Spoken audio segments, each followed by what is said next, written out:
Alright, good morning. We are now done with our various brownouts over here, so hopefully that should be stable.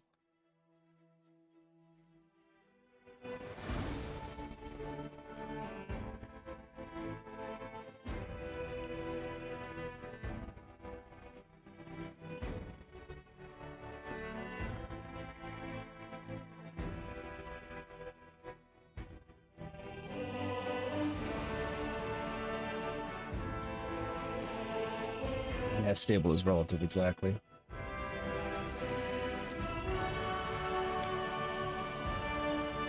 Good morning, Mikey.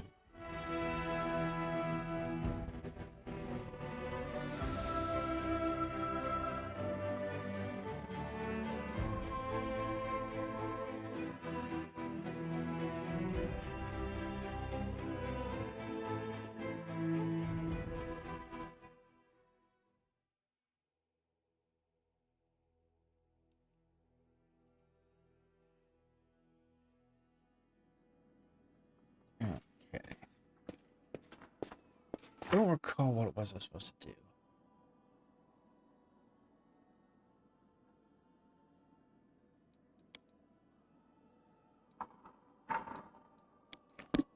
So we got a form here about our victory. Taking care of the dragon was attacking our patrols. Ooh, damn, it's loud. Okay, hold on. Let's roll that back a bit. One last problem to contend with. Now I can take extra lookouts off dragon duty and reassign them to more useful attacks. That's excellent work. Our experience have to go. Alright. So now I got a battered spirit.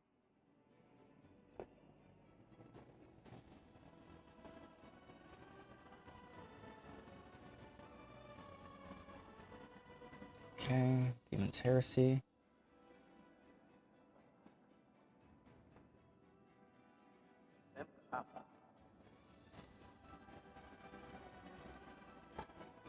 Okay, like the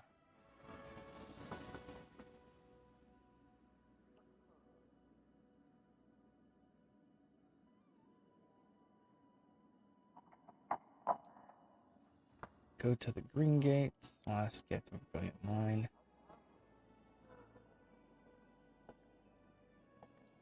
Alright. Night gamblers.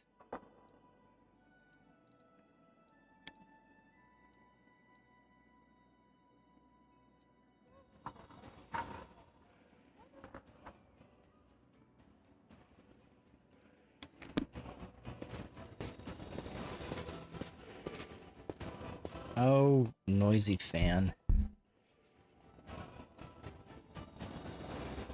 It's a bit frustrating.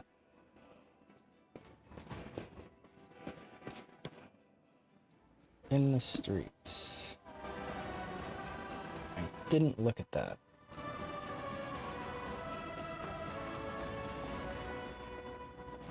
Did I see the patch notes? I did not see the patch notes.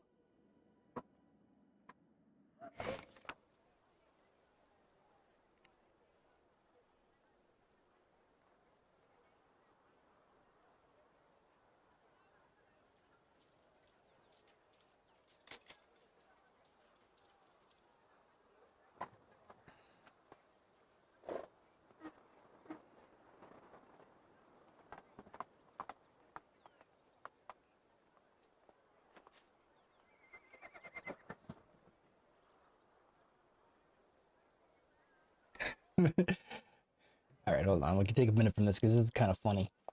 Uh,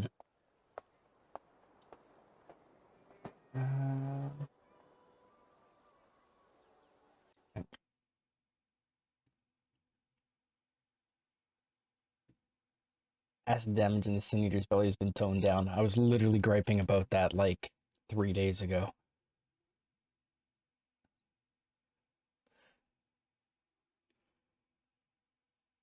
Sin Eater's developed a polyper in its stomach, which gives you a few places of rest where you can step out of the acid. Soul stones inside the belly will automatically move back outside after the surviving party member successfully escapes Sin Eater. So clearly, either my cries to heaven were heard or that I was not the only one who noticed this problem. Probably the latter. Expired ingredients and keys for night revels are no longer auctionable. Oh, wow. Expired ingredients and keys currently listed in the auctions will fall off the end of their expiration date and be unable to be relisted. Inferno shot, dispelling shot, shatter amount shot are now properly set to 30% damage. Avenging cleave and spitting ice are now both at 40% damage. Accolade of the Skin's T5 lore now grants necromancy DCs. Exalted Ancient's Holy Command Delayed Judgment now calculate the DCs correctly. Fix an icon's Tainted Scholar Tree. The ranged version of Artificer's Racking Shot now scales its damage appropriately. The buff for the Growing Storm and Tempest no longer mentions a wrongly like you lose armor class. Whirlwind attack now has its correct damage scaler in its tooltip. The Adept Master and Grandmaster Elemental attacks on Monk can now correctly deal increased damage. Removes an extraneous Y typo from Legendary Dreadkeeper tooltip. Fix an issue where some arcane archer options were presented as a multi-selector by mistake. But really, this is hilarious. That's good to know.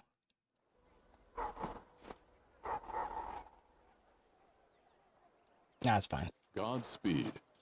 I'm self-disrupting.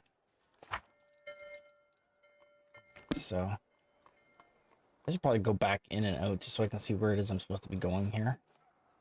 Where, if I was gonna look for the graveyard, over here, Arseno Temple. I don't even know if I've been here yet. Let's just watch the little circle run through the town. Whee! There's Socio way the heck over there. Oh, should I just go to where he's at? I suppose that's probably a smarter play.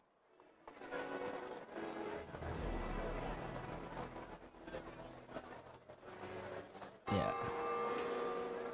Well, it was outrageous. Just... there's no way to get through it.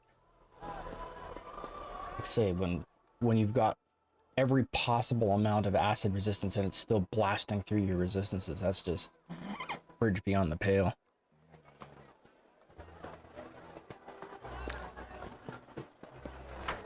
Alright, let's go yell at our cleric. Get good! Good afternoon, Commander. How can I help you? Heard you've been rather busy playing cards at night. Cards, me, Sociolog's way an embarrassment. Who could possibly think? I've only visited the games once or twice to get a sense of what our soldiers do when they're off duty. I think I'm addicted to gambling, nothing of the sort. Don't worry, I'm absolutely fine. My pleasure. Alright.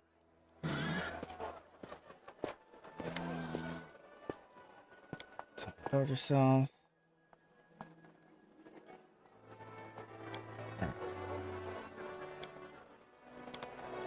That helped. Like, practically not at all.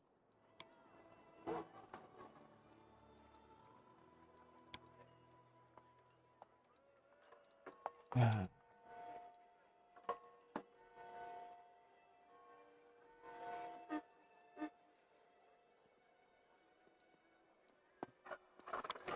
So there's something else I was supposed to do out here, and I can't remember. I wish that there was a...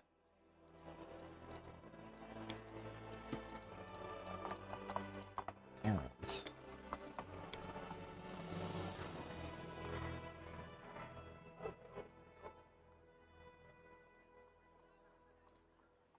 Great Garrison. I haven't even talked to him. Is he here somewhere? Hold on.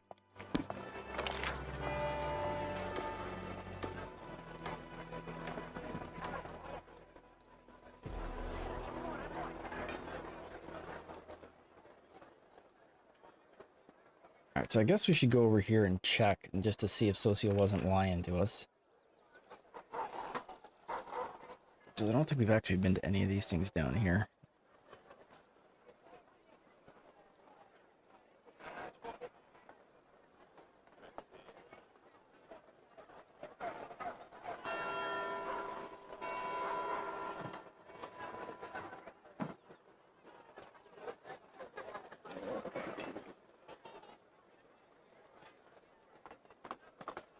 And I keep promising myself that I'll respect this build, but... let us press on. Here's Staunton Vane, Trader of the Crusades.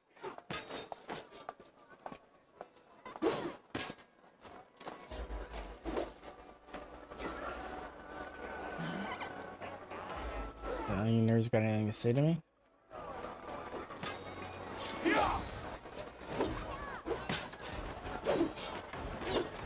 We march ahead. I'm not sure why. I can't even talk to that guy. It's weird. Huh.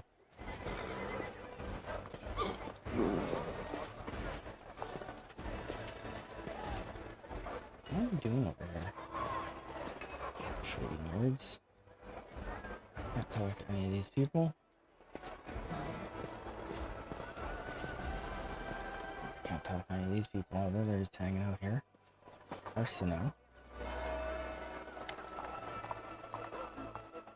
A woman in a golden embroidered cleric's robe greets you with a play power. Her eyes the color of molten gold and invite me your dusk face. Greeting, Commander. My name is Arsenal, a messenger from the Temple of Abadar in Absalom. I came here so that those of the party could use the services of a cleric. Perhaps you've heard about the wound that sometimes opens in my chest. Are you familiar with this kind of ailment?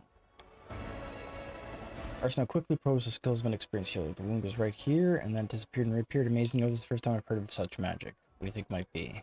I think it is some kind of demonic corruption or particles of chaos from the abyss have entered through the wound in your body and made it so unstable. It sounds quite interesting, incidentally. Judging from the records of researchers of the abyss, stranger things have happened in this cursed place. Can you give me some advice on how to heal it? I'm sure that you have already used the purification and chaos warding spells, and as for obvious reasons, you do not have the option of leaving the campaign and going on a long pilgrimage to various shrines. Since that's the case, keep a diary. Make careful and systematic entries about your well-being. If it gets worse, record the circumstances under which it happens. I'm afraid this is the only advice I can offer right now. I want you to try to heal me. I'm sorry, but I do not have the right to do that. A healer who makes a blind attempt to heal a patient who is not on the verge of death is an irresponsible fool. You do not seem to be dying, so we will not take any unnecessary risk. Thank you all. That all makes sense to me. He's up for Claire. That's actually why I'm here. Okay, so this is the same. I think, isn't Arsenal the one from the first game? How did you end up in Dresden? My story has grown longer and longer over the years, yet sadly it never seems to get more interesting. I was born and raised in Absalom. I soon realizing that bringing the world of Abadar to places where it's already been heard is an easy challenge for a cleric like me. I've traveled across Galarian since then, watching civilizations bring enlightenment to the wildest places. This brings joy to my heart and makes me feel like I serve my God with deeds, not only with my words. Absalom. Tell me about Abadar. Abadar is a patron deity of law, trade, and the prosperity of cities. He teaches that law and order allow civilization to develop and keep people safe and wealthy. Yamade and Abadar are allies, since Yamade also holds dear order and ability above all else. It's hardly surprising to see so many mighty fortresses and wonderful cities in Mendev bloom under her blessing. You're an Aasimar, if I'm not mistaken. I am. Just you are one yourself. Every time I meet another Aasimar, it feels like meeting family. I look exactly like my great-great-grandmother, but I am only one among my kin to have Aasimar blood manifest visibly in my appearance. I have to admit that it's a very fortunate coincidence. My Aasimar features are rather appealing, make people trust me more easily. This is a good quality to have in priestess wishing to gather a congregation. I see that you have consecrated the altar of Abadar. So I have, and before you ask me why I did this, when there's a temple of Yomade in Dresden, I will answer, even though my God is the ally of the inheritors, some still prefer to pray and trust in Abadar instead of her. After all, my humble altar is no worse at removing the corruption of the abyss than the grandiose altar in the temple of Yomade. Here we go.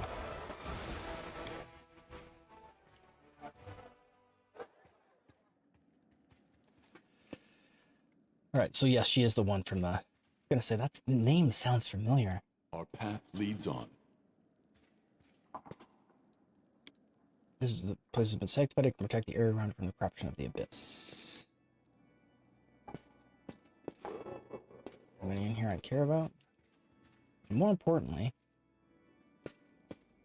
y'all got any stuff I can have? I thought so.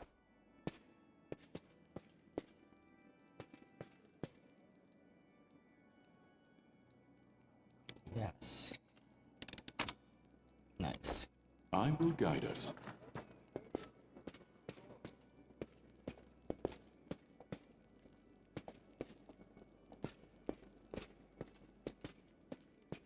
Oh, that sucks. Godspeed.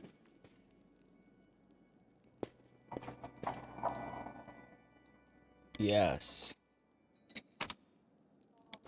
Oh, the loots belong to me.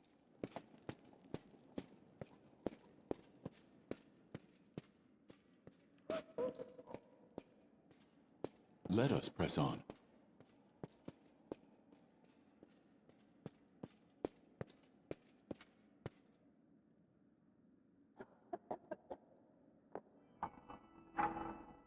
Okay, so I got myself high centered somehow. We march ahead. Yeah, that's the last it. I'll make a... Right.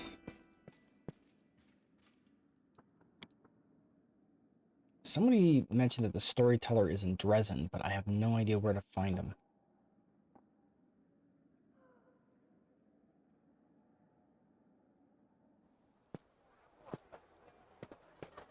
It is paladin-like behavior. Everything here belongs to me.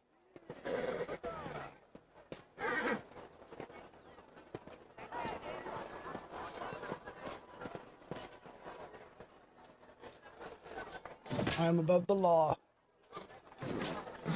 And she got these guys doing push-ups. Oh, she's a monster.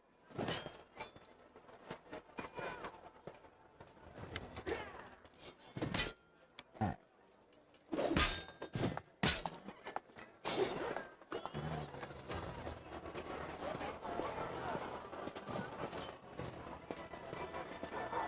Okay, this is where I need to refer to my map.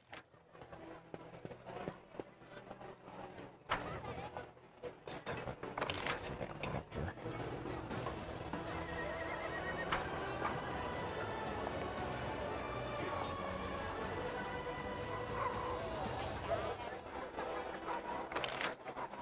My guy, can you not get up there?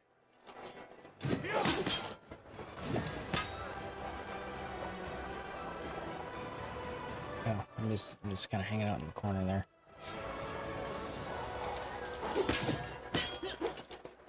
Click here. I don't think I've actually been in here yet. Yes. Don't mind me, I'm just here robbing a lawn of the Hound Hearts. And my regards. I will guide us.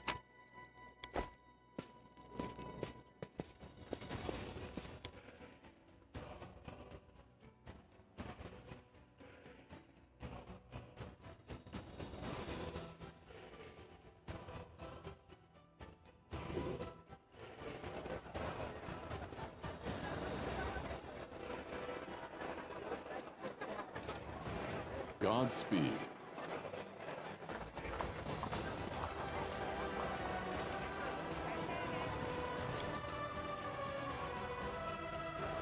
Okay, so we know where a lawn of the Hound Hearts is.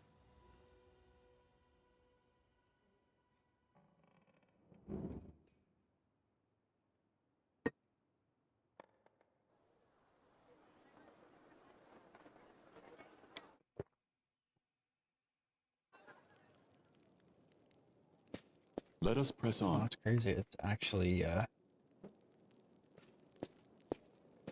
let's go somewhere.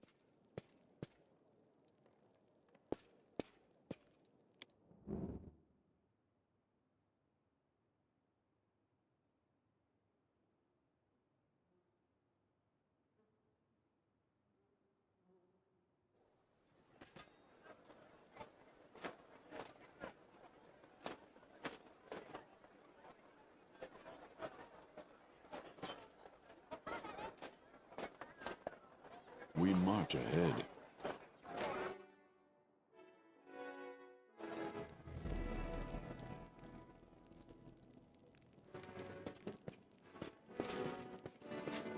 Okay, so that's weird. Alright. Hopefully this is taking us where we want to go. Scratch the beard. Man, my screen's getting some burn-in on it. It's not. Alright. So, now I gotta go through all these purple things and see if I can figure out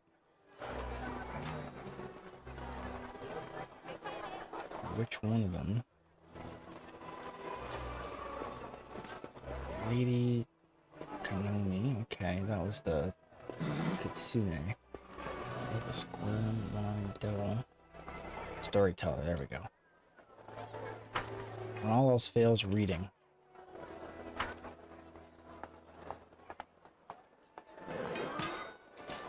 Don't think we go all the way I'd hoped.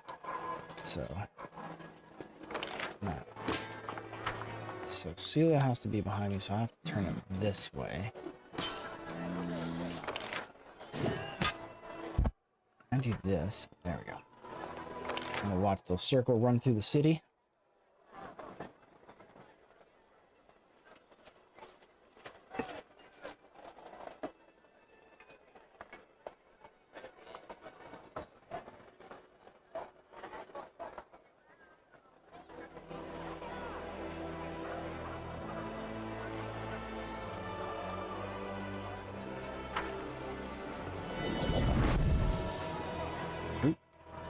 Here's that, get the bird's eye view. The blind elf whispers something under his breath. Hearing your steps, he turns to you slowly. Greetings, Mr. Collins. Have you brought a new story?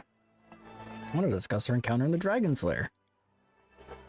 I'm sure you do. You're wondering how I ended up there and why I wasn't killed, am I right? Why did you go to the tower? I've been looking for a certain tower for several years now, and in that place I had a strange feeling of recognition. It seems that tower once belonged to me a long time ago. Knowing my habits, I assumed that some of the records or items that would answer the question about my past may have remained in my home. Unfortunately, I realized too late that the tower was not a lair of a monster. How come the dragon didn't eat you? Despite their beastly tempers, dragons are clever creatures, but their way of life does not lend itself to civilized conversation, which is why they do sometimes enjoy a good chat, and even more, a good story. That was what saved me. I had to share a few of my stories with the dragon, hoping to win her over, or at least distract her. What did you find of anything of value in the tower? Yes, thanks to you, the dragon didn't have time to burn everything. I found the memories of my previous life, which I had forgotten long ago. Now everything is clear. I got the page you were looking for from the Great Garrison. Storyteller carefully takes a page in your hands. His fingers touch the ancient letters gently, examining them lightly, following their lines. I see myself, young, energetic, able to see. Oh gods, have I found the key to my past? Finally, I will know about what my own mind has been hiding from me. The elf's expression becomes withdrawn. He wrinkles on his face softened. Thank you, Misha Collins. Please follow me to my story. Let me embark on a journey together. It inhales and sharply a few times to make it to the story. I'm having some difficulties reading today. They are leaving. The people of Kionin faced the coming Earthball and admitted that they were incapable of handling this disaster. Rulers, artful crafters, brave warriors, wise mages, and skilled healers. All of them hurried to the gate at Severian, looking around fearfully. A clear, safe world is waiting for them there. My people decided not to fight for Galarian. I am ashamed. I am sorry for them. Their hearts wavered in the face of a catastrophe, but my will is strong. I am staying. My kinfolk are looking at me angrily. How dare I diminish their decision with my recklessness? My choice makes them cowards, traitors to their own home. One of them, my former mentor, looks at me bitterly. He hands me a neat notebook with tree bark covered, in case you change your mind. With a heavy sigh, he returns to the line of those departing. Forgive me, brothers and sisters.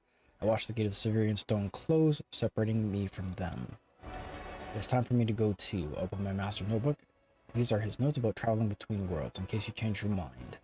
He hopes the burden of I shouldered voluntarily will be too much. I will lose heart and find my way to Severian. That will never happen. My mouth says stubbornly. I tear my master's notebook to pieces. I use my forced pride as a shield against my fear of what is to come. Sorry, just my beard is super itchy today for some reason. For those of you who might not know, the world in which this is set has a solar system almost identical to our own. And so there are different planets in it where different peoples live. None of them are as populous, obviously, as Larian, which is a world we're on, but that's what they're talking about when they're talking about that they've moved to a different world. And I think the one where the elves went to is the one that is the equivalent of Venus. So, anyway, that's what's happening here. Why did the elves decide to flee, not fight? For themselves, lips pursed with disdain. They are afraid to lose what they have. They were rulers, long-lived and powerful. They devoured their lives in sunshine too much to enter the fight in the aftermath of Earthfall. Your mentor is a mage, then you must be too, yes? Yes, I am an archmage, and this title is well deserved. I have acquired delicate mastery and succeeded in many areas of magic. My curiosity has always pushed me toward new knowledge since the first day of my apprenticeship. What is the Severian stone? The magnificent crystal bent into an arch by an almighty hand of an ancient divine creator, our great gate to other worlds. It breathes power, it dreams of eternity. Why are you angry at your fellow elves? spent many hundreds of years on Keonan. I have always admired the way my kinsfolk cared for all the forest that was our home, but the rest of the world seemed to mean nothing to them. I love Galarian, all its places, all its forms it manifests in.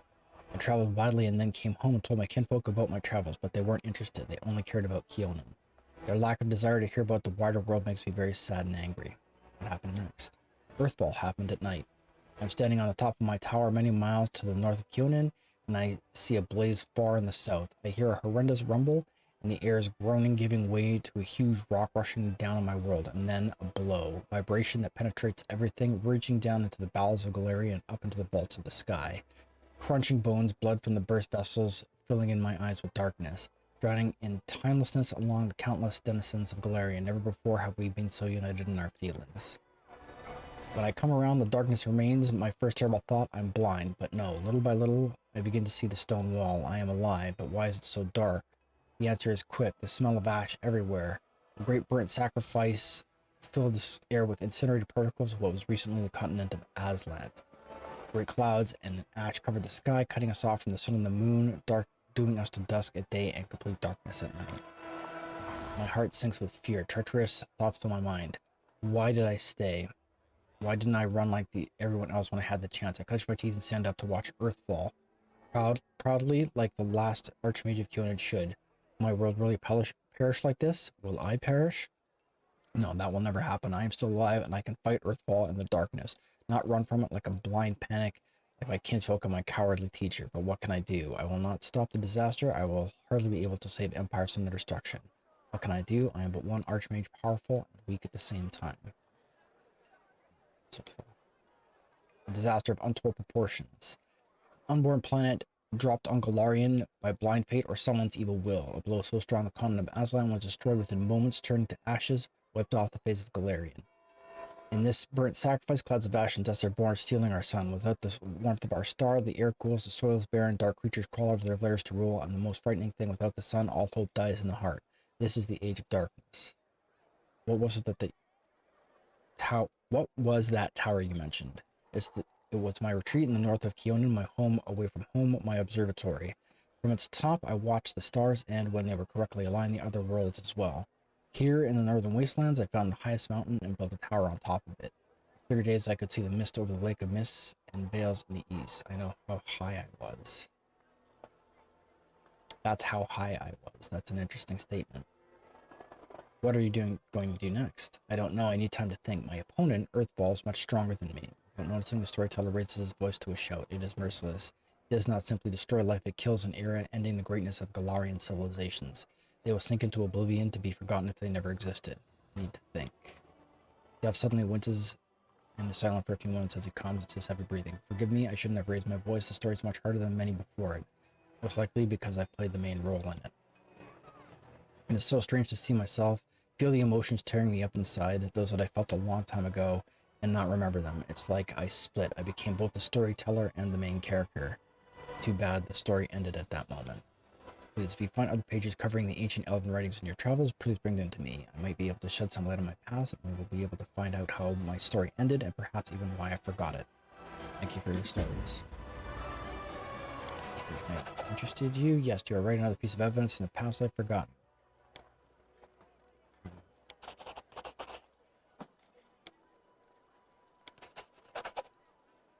How many elven notes have I got here? Oop, my hand touches the stone wall. The cold pierces my palm like teeth of a hungry dog seeking the piece of meat. I don't know. Take my hand away. I let the stone enjoy my warmth to return for its services. It accepts my caress and my unasked question, the one that's been asked thousands of times. Where should I go next? Behind me, I hear the loud stomping of the minotaurs and the guard that this god's forsaken place. I tricked outwitted them, leaving only a trace of my presence. Their darkness lurking up ahead, holding its swords, claws, and teeth in hope that a rarer traveler visits its lair. But today it will get no one.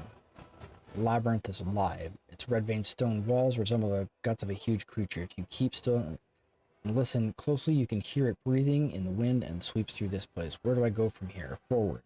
To the place where the wind carried a faint chuckle. Once comes the smell of ash. Once, a few ages ago, Demon Lord Baphomet began his great escape. Baphomet, are you inside his labyrinth? Yes, I'm traveling through the Ivory Labyrinth. This is not the most pleasant of my journeys, but it is necessary to reach my goal. How are you able to evade all those dangers of the Ivory Labyrinth? The storyteller raises his chin proudly.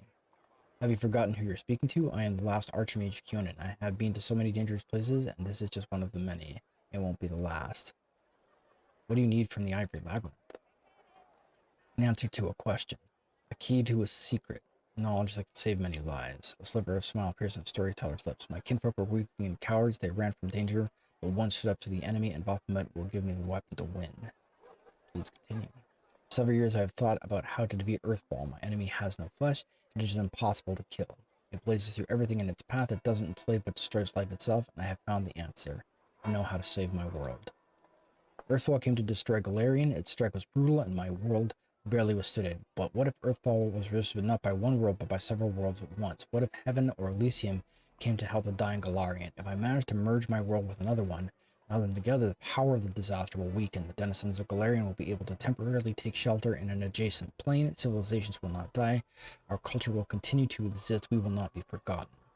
Baphomet, the cunning and insidious lord of Minotaurs, was once a captive in Asmodeus' prison. But only 10 years passed before Baphomet was able to escape, taking his own prison with him, which later became the Ivory Labyrinth. Such an achievement deserves respect, and is my goal of my research. Moving matter between planes is what interests me now. I stop near strange symbols covering the wall of the labyrinth. I run my hand over them to ensure they are real, encrypted riddles drawn by Baphomet during his imprisonment. I take out the bark-covered notebook and painstakingly copy the symbols into it. And me, 2 Minotaurs are fighting, deceived by the net of spells I have wrapped around myself like a blanket. Do you want to connect the planes? That's dangerous. The elf is silent for a moment. As he talks, there's disdain in his voice. Dangerous, difficult, almost impossible. But tell me, is the risk not worth the Thassalon Empire perishing before my eyes? Does Golgon, the Cyclops Kingdom, deserve death? What about the Aboleth Empire? The storyteller moves his lips silently. Another plane will pay for saving Galarian. There will be wars, and the new world will come.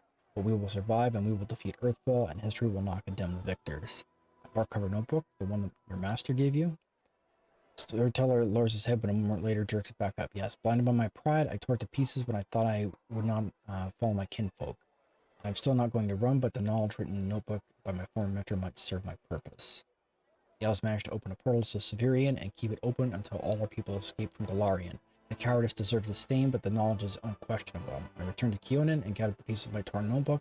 Now it is my sword aimed at the heart of Earthfall. By combining the wisdom of the elves and the cunning of Baphomet, I will save the world.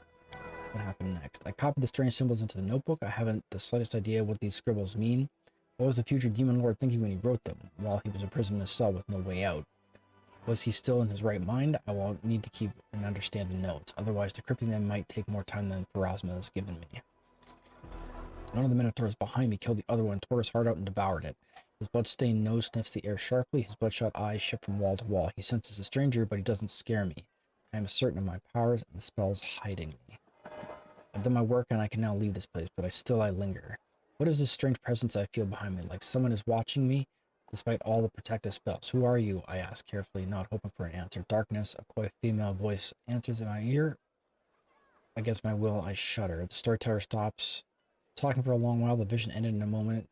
Interesting moment, didn't it? Please feel the rest of the pages from this bark-covered book. I must know what happened next.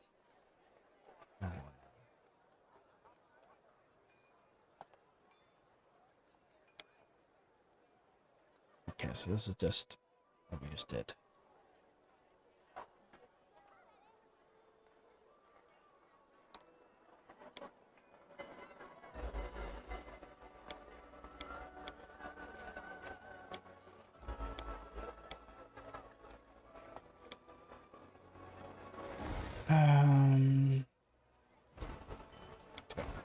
Alright, so I think that's everything at this point. And forgive me, I gotta do this. I gotta go back in and do the in and out so I can see what it is that I have to go to on the streets here.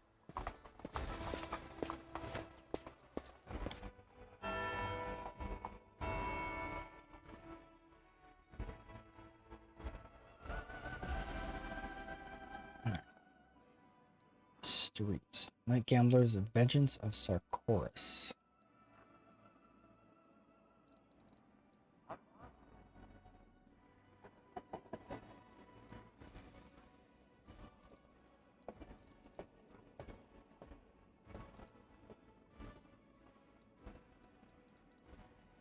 so it's all right.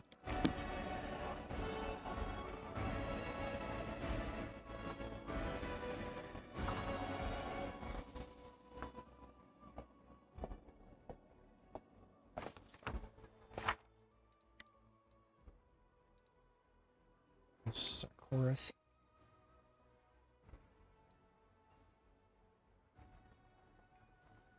So I have to find Sire.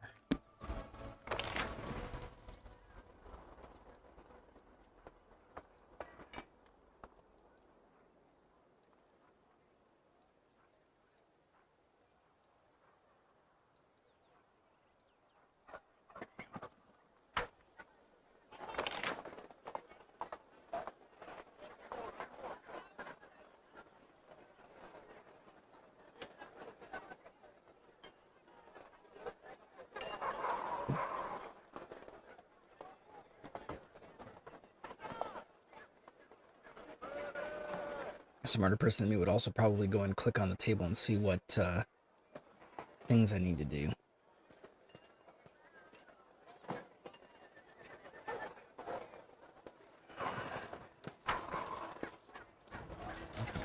There we go. The old crusader looks anxious and disoriented. Has something happened? Where did your boy Morveg go? In the old man's eyes, his fuzzy gray hair is dirty and hangs down in unkempt strands. He sighs heavily. He ran away, packed his things in the dead of night, and disappeared. Must have gone to find some demons to fight. He is a Kelid, his entire clan are blood enemies to the demons. They also worship the god Gorum. You see the straw wolf hanging from his neck? It's their clan talisman. It's called the Little Fang. Put so much effort to get him to see the light of Yomade, but he imbibes his loyalty to Gorum with his mother's milk. I told him, you can't fight the darkness if you're guided by anger. If rage overwhelms you, you can't. You will either perish or become a villain, or get so used to war that you'll forget what it's like to live as a human. But the only had one thing in his mind: vengeance for his family, for his ancestors, for his wounded honor. I tried to find him.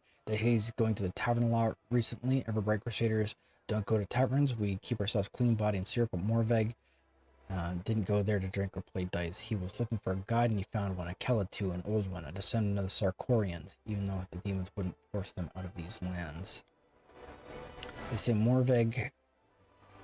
They say Morveg wanted to go to toward Winter Sun, an ancient Sarkorian settlement, but I don't know what he wanted there or where exactly to look for him. There are a lot of demons in that region. I can't send scouts there in order to leave no stone unturned. There will be too many skirmishes with monsters and huge losses. The old man looks completely devastated. I want to ask you a few questions about yourself. I have to go. Alright, so what's this got to say?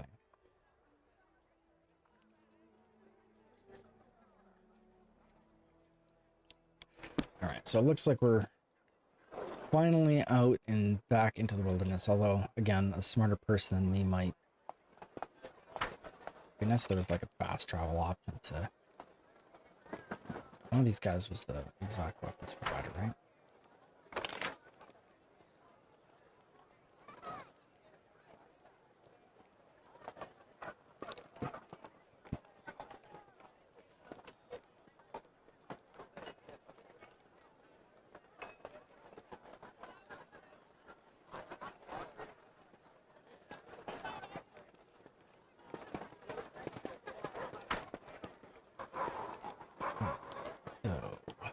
Our path leads on. What do you got?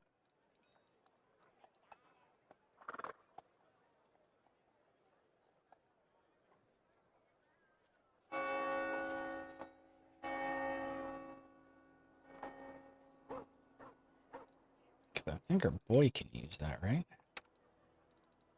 Sure can. 64,000. How much money have I got?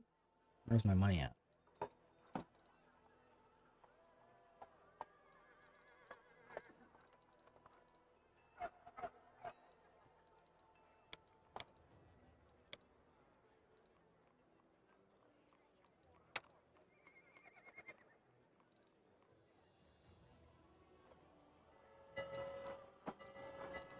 I'm like a simpleton.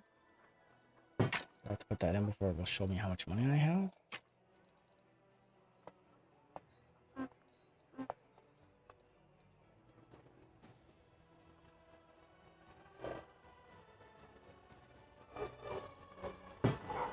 Should it not show me how much money I have somewhere?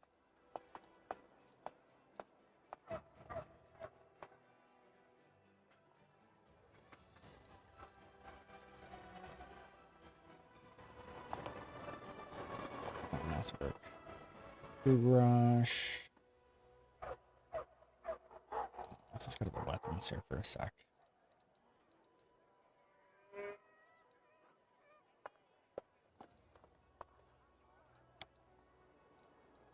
Yeah, okay, there we go.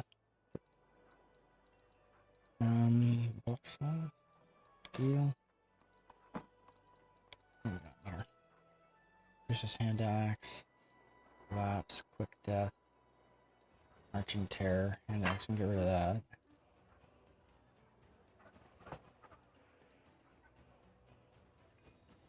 Acid sword of hope.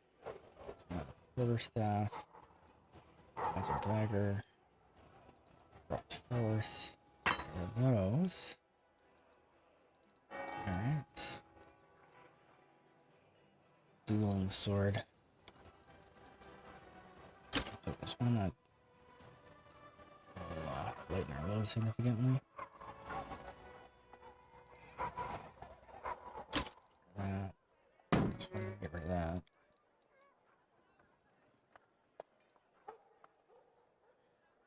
I don't need those.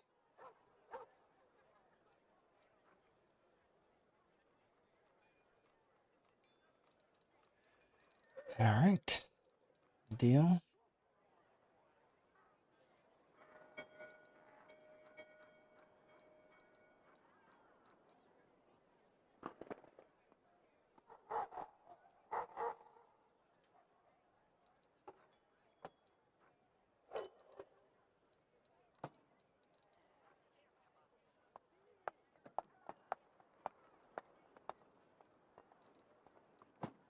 That's that one for the corrosive dwarven war axe.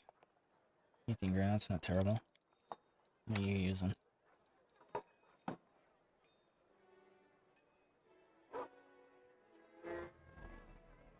I mean, it's not bad to get a little bit of acid damage in there, but yeah, I can live without it. And there's an exotic jewelry dealer here too, right? Arcane Weaver. Trader. Let's go have a brief look, because what's more fun than management?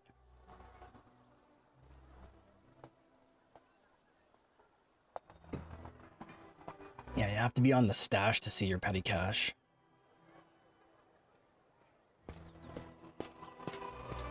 I will guide us. I also had to pay what's-his-face a small fortune to be with us, but whatever.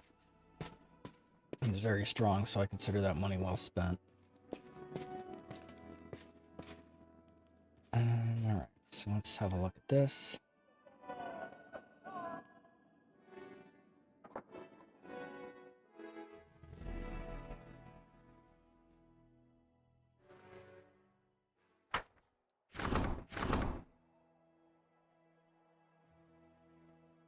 Hereby appointed commander of the Vanguard.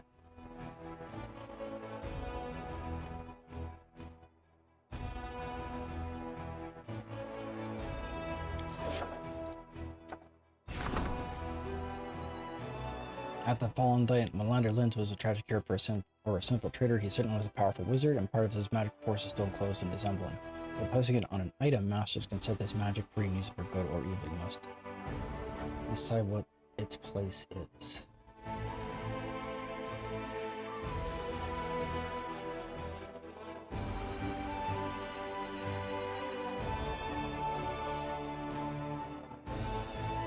Let's continue now.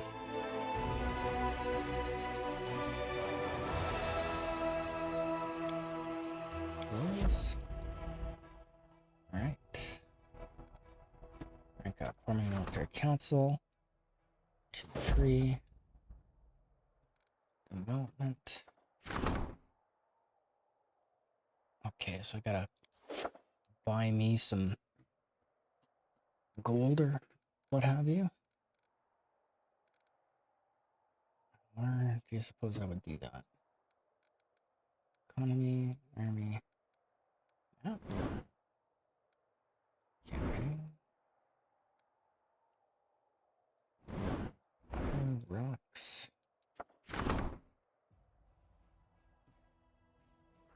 Energy points. I don't got any of those.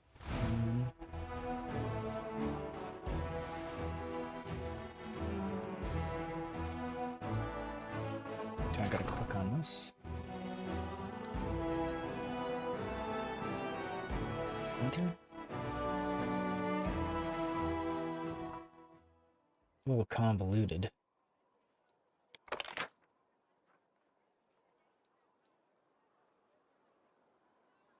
Buy. Need some of these. 400 of these.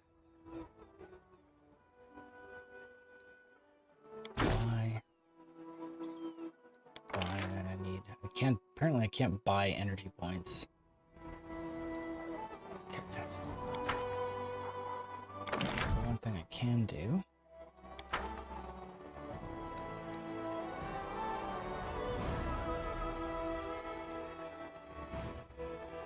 Apothecary would be helpful. Gets me more stuff, but what I really need to get out of here, cause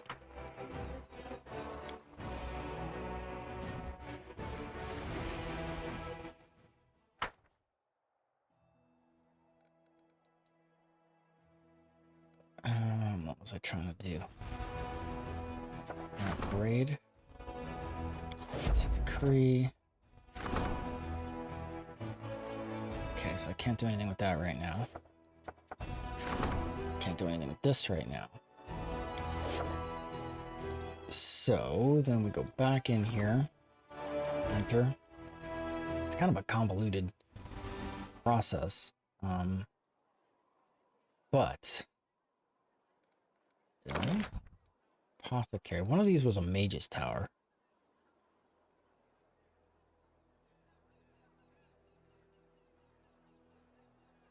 Citadel. Alchemist laboratory. To build the main stables. Right? Yeah, built the main stables, so that's good.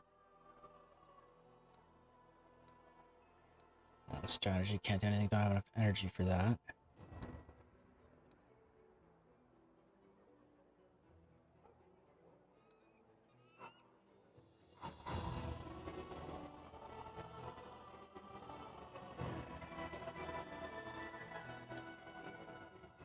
Wow, look at this shelter. Generates a lot of energy. Teleportation circle, this is the one we're looking for.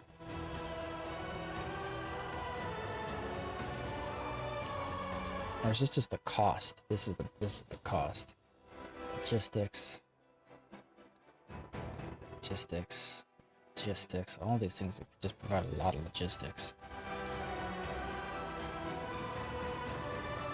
Wow, that provides a lot of logistics. Holy crap.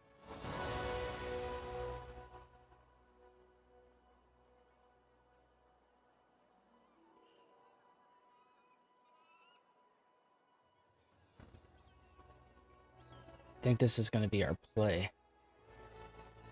Rotation circle is plus 4,500. Pathfinder Society Lodge. Wow, that's crazy. Military Academy also does a ton.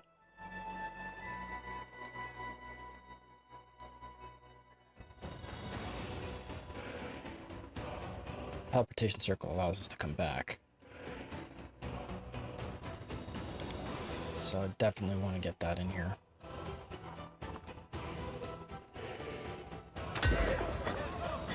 And Pathfinder Society Lodge. You guys just consume real estate. All right, there you go. Tomb grounds. All that costs us money, so that's fine.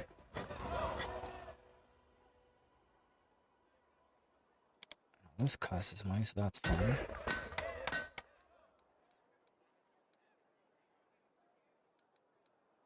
Oh, look at this. I have enough left for this.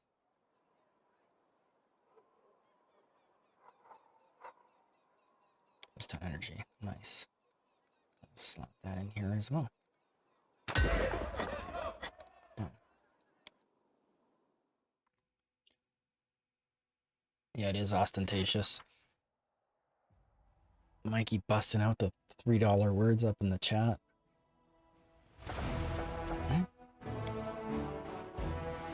And now, last, we have done these things.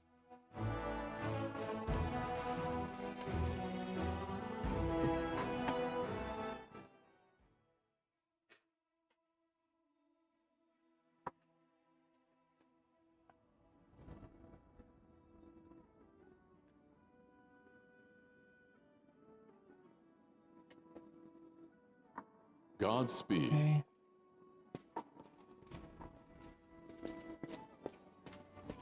Actually, what I should do is visit the stash and offload a bunch of stuff.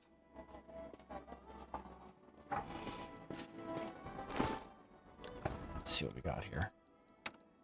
It's our boy Rockin'. He's got... That's absurd. Why is he using such a piece of poo? I don't think he has two-handed fighting.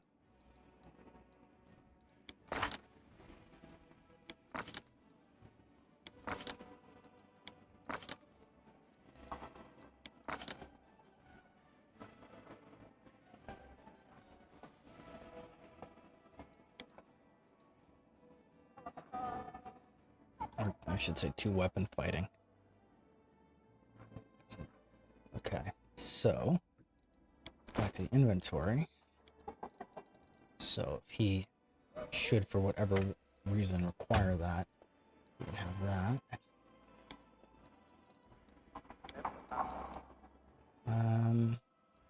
We can use a knife. That's interesting, although I don't know if it's centering. We can use this as well. Let's get some out of the way there.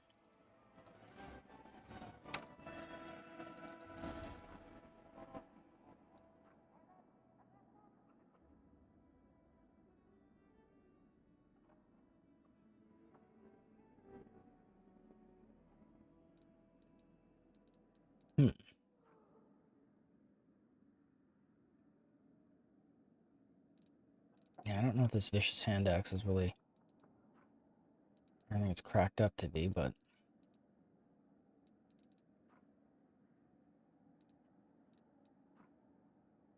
so that's one. A few of these I figure we could probably just stick somewhere safe and forget about forever.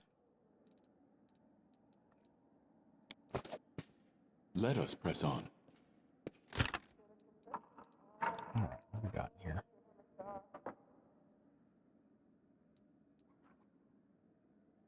Light armor.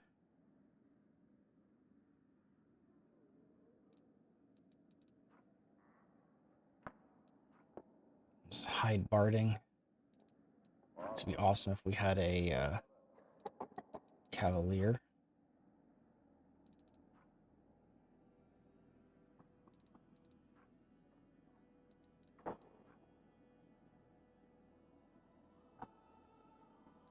What's our guy using here?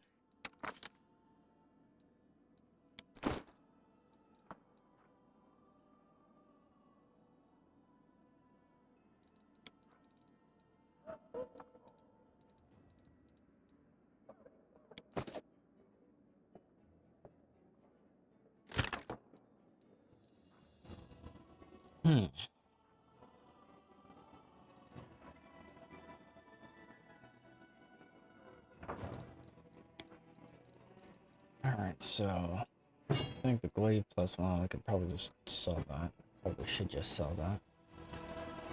Not sure why I'm holding on to these things.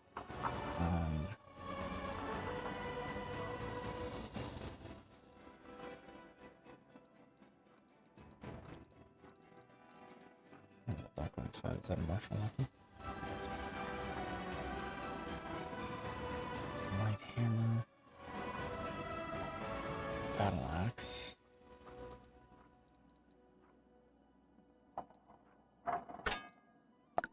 Bunch of these are just junk.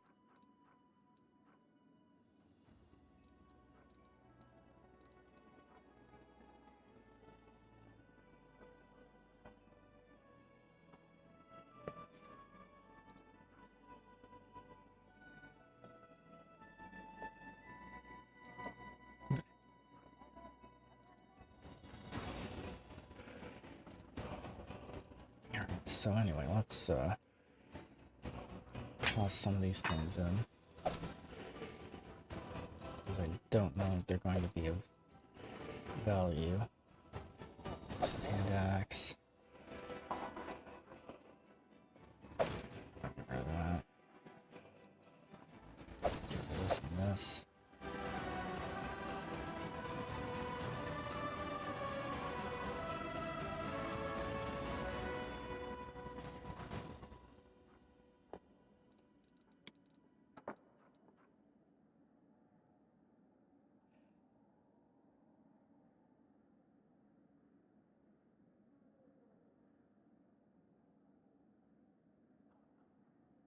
Okay.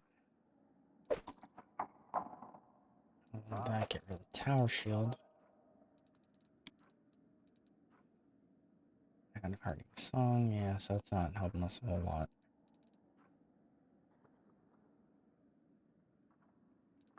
Okay. A lot of management.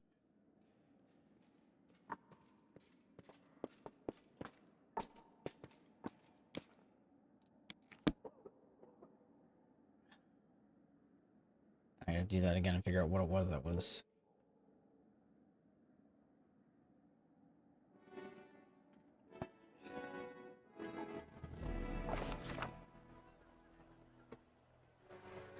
One moment while I do that again because I missed the little tooltip.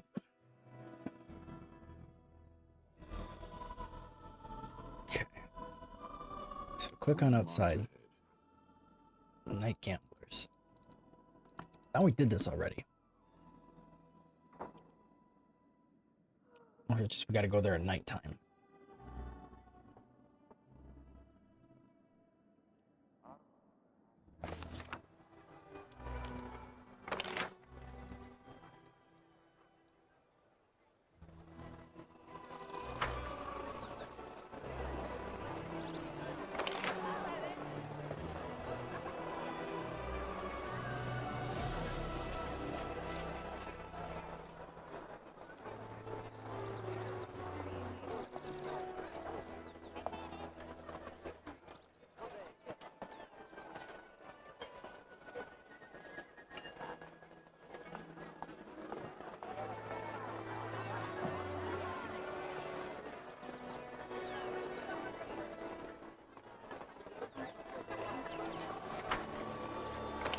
Very slowly closing in on our gap.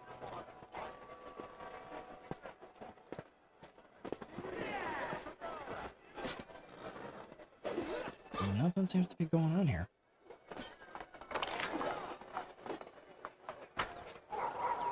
Is it just because? Our path leads on. Let's have a look at the night gamblers again.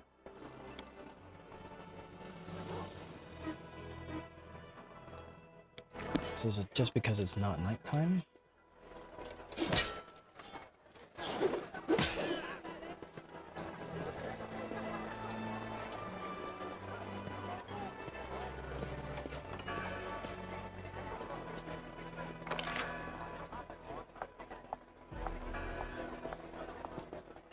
I've spoken to everyone else.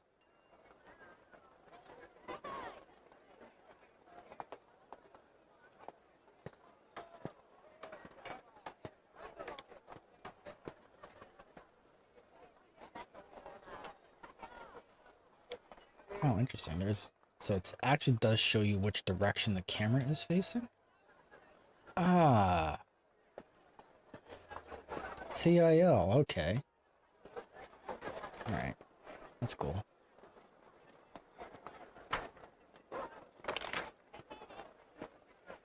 All right, so it would seem that we have to come back at night to catch Social in the act. So what we're actually gonna do, we're gonna rejigger the party here. So we'll do this, and him. Actually, no, not him. Her, because she's the only trapper we have right now. Lion. I'm gonna take her along because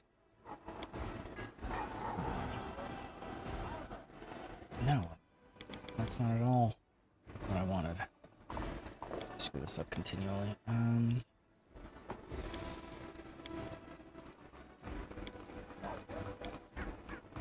Then Socio, then him, then her, accept.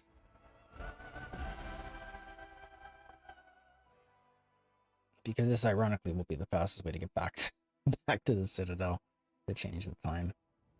Ridiculous, I know, but okay, that's Ashbury Hamlet. Shrine of Sacrilege.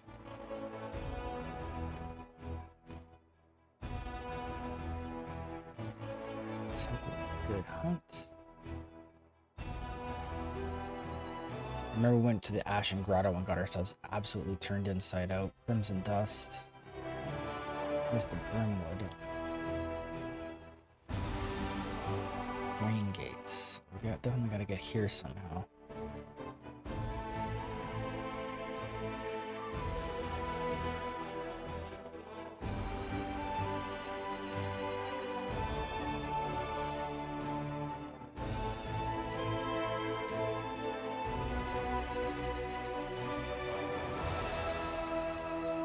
Alright, so anyway, we will enter.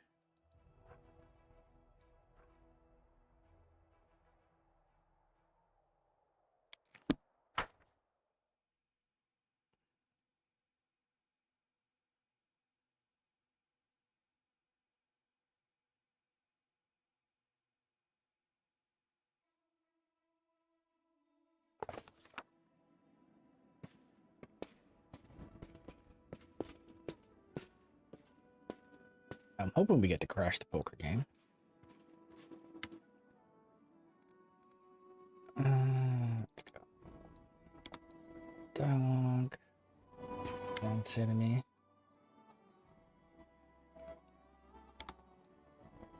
Nevia, I think, wants to talk to people. Go. Okay. Alright. So what we have to do right now, what time is it? I have to advance time to night, I think. This is what we're trying to do.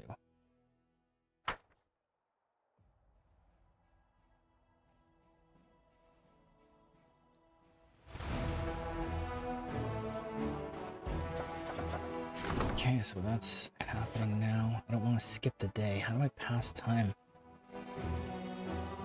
Ah.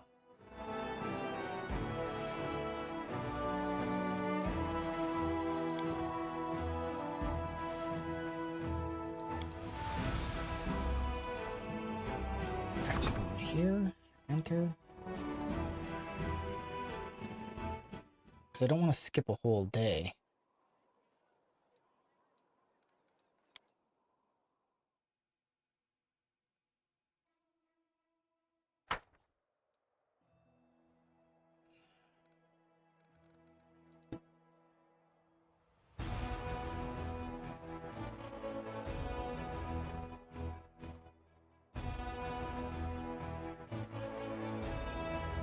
What does this do?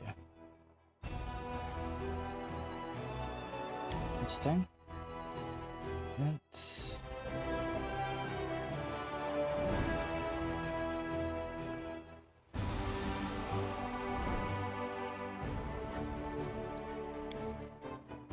I was gonna say, maybe it's on the rest page.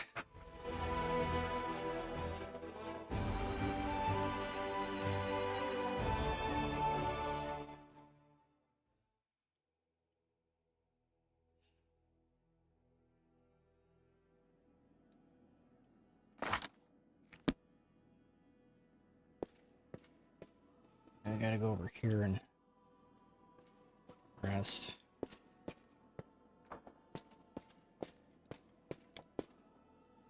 Oh.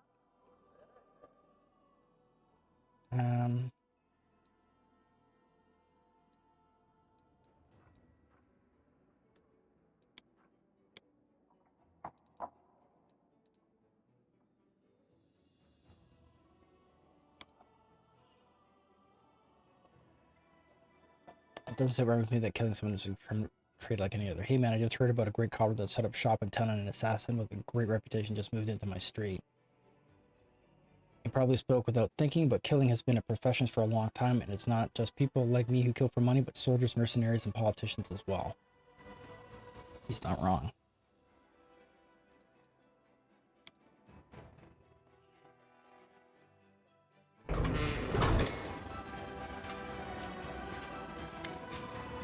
Captain Odan, the tall, gaunt half-elf, salutes the solemnly. Commander, it is an honor to call this the first meeting of the Military Council to order. I am Captain Odan, and I am serving under your command ever since the assault of the Great Garrison. I will do my best to be of as much use to you as I possibly can in this role.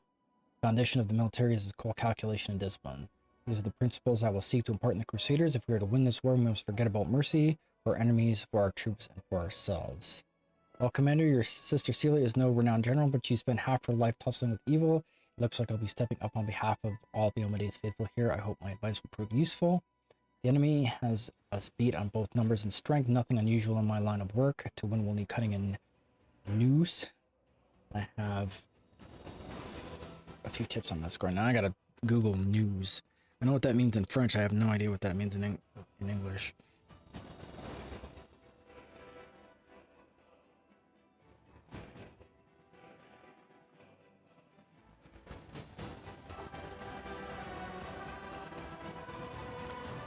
Apparently, it is informal British. It means common sense, practical intelligence. And in philosophy, the mind or intellect. Interesting. Today I learned. First issue on the Military Council's agenda is the reorganization of troops. Our infantry has been bled dry. The forces Her Majesty granted us were enough to take Dresden, but we need more troops to hold it. Furthermore, the army has assembled in great haste after the assault of Canabras and was never adequately equipped. Unfortunately, we don't have much time for redeployment. Our scouts report that a powerful Baelor Khorramzadeh is already preparing a retaliatory strike on Dresden, but we can only rely on freshly conscripted Mendevian soldiers, and they may not have the skill, but our strength as always lies in the number and the fervor of the volunteers joining the Crusades. We can't throw everyone into the meat grinder. We'll just get our youths killed for nothing. We need to select the best among the recruits, or even better, hold a contest. The bravest will be and most capable will join the Crusaders. Death count will always be highest in infantry. Its purpose is to serve as a shield. I would be wise to invest our resources in hiring and training heavy footmen with shields to ensure maximum protection, even if it limits their mobility and makes them less threatening to the enemy. Given I'm not a soldier, it's difficult to me to advise you on military matters, but have you considered rearming your soldiers? Charging a giant monster when you have as a sword and a shield is suicide. Give them spears at least, that'll improve their chances somewhat.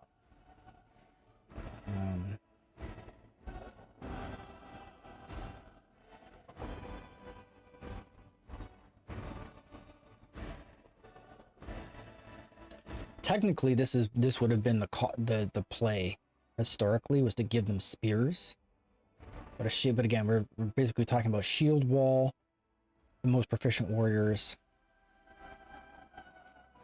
Does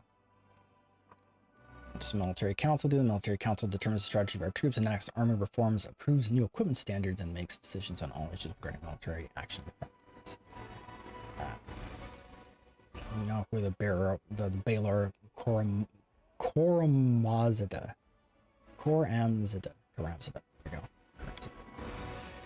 Most trust servant of the demon lord Daskari among the historians of the Mendevi Crusades. He's known as the strategist of the world when he's not as renowned as Minago, the conqueror of Dresden, or Hepzimira, the daughter of Baphomet, but he's claimed the most major victories for the forces of Mendev. He's a general and quite possibly one of the best tacticians in the entire Abyss.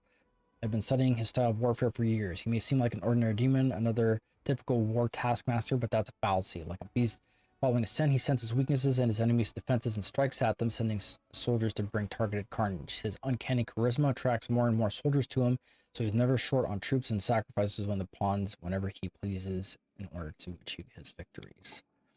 Khorramzadeh is the face of the demon host. For many years, he's been gathering research on him, preparing for the day when the armies could clash with this once more. Hope my council will help you defeat him, but so far Khorramzadeh has known no defeats. Have you ever commanded an army before? Not on a scale like this, of course, but I've fought evil and I know its tricks. Besides, the war makes people callous, and it's useful to have a paladin advisor around to remind you at a crucial moment that we're actually fighting for, right? Virgil, why do you wish to sit on my military council? I have command experience, and I intend to impart the Crusaders at least a modicum of this discipline and rigidity of the Hell Knights. The quality of the Mendevian staff currently available to you leave much to be desired. When Regil glances at the wincing Captain Odan, that much is certain. Grayber, you're not a soldier. What are you doing here? Grayber puffs at his pipe in a short pause. He says, with dignity, true, I am not a soldier. However, I have a better understanding of killing than most. Besides the fact that I'm not a professional soldier, it means I can offer you a fresh perspective and give you advice that would never occur to a career officer. Who are you, Captain Odan? I've served in the front lines of the Mendevi army for over 25 years, and in that time I've gained a wealth of combat experience. His voice sounds calm, but his face darkens to mention a wealth of combat experience. I'm considered one of the foremost experts on tactics and strategy in Queen Galfrey's officer corps. I have questions. I hear the opinions of my advisors. You would think we need only the bravest and most capable for our infantry. When we can't send untrained rookies to a slaughter, we have the right to command only those who are ready for battle, those who can defeat the enemy. Let's find out who has the skill and the guts. Contests are perfect for that, and a little excitement in our warriors couldn't hurt either.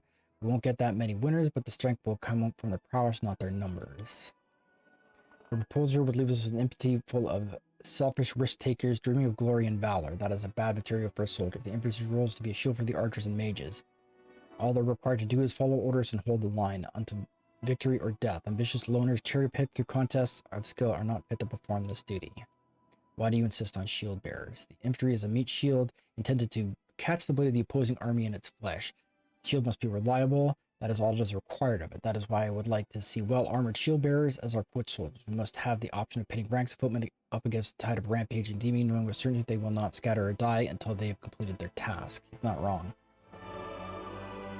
Those shield bearers of yours are as clumsy as a sea turtle on land. I wouldn't trust such inflexible tactics, especially against nimble foes like demon. Was this about spears? Like I said, I'm not a professional soldier, but matters of recruitment aren't my strong suit. But I can't see plain as day is that your footmen are poorly equipped. Swords can pierce hides, but they don't cut deep. And shields, what's a shield blow against a blow from a large demon? I've hunted some big monsters, and there's one main rule on a hunt like this. If you're after big game, bring a long, sharp stick. A spear, unlike swords and axes, lets you keep your distance from the enemy. It's much lighter and can reach vital organs, not just inflicts wounds. I reckon an infantry formation bristling with spears would be a trickier prey for the demons. Captain Odan's expression darkens and he shakes his head. Very doubtful. That is not how we're used to fighting. It would be reckless. Captain Odan, you just want to gather up some recruits for Mendev? Yes. Institute a draft and try out amass as many new soldiers from Mendev and other lands as we can. We're always drawn to strength from our zeal and our determination to oppose evil. If we start holding contests or selections, we'll turn a holy crusade into a job of the chosen few and scare away future volunteers. If we try to tinker our tried and true tactics, we'll lose valuable time, and our army is in need of fresh blood right now. I mean, all of these are actually valid.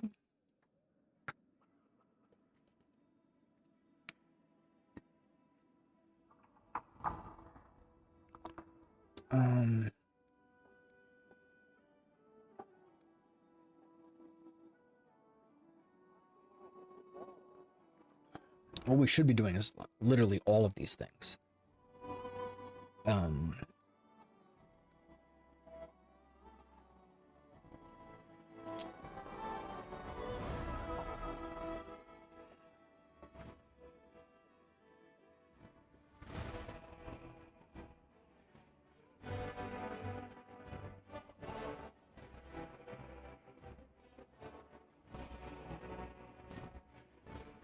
I don't know. It just says choice effects. So whatever happens, I'm not sure what the result is going to be. Because I guess basically we lose time. Yes, exactly. It's not clear what's at stake.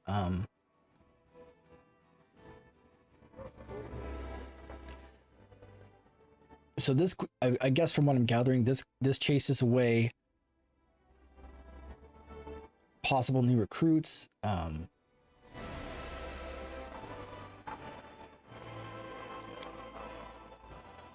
Shield bearers.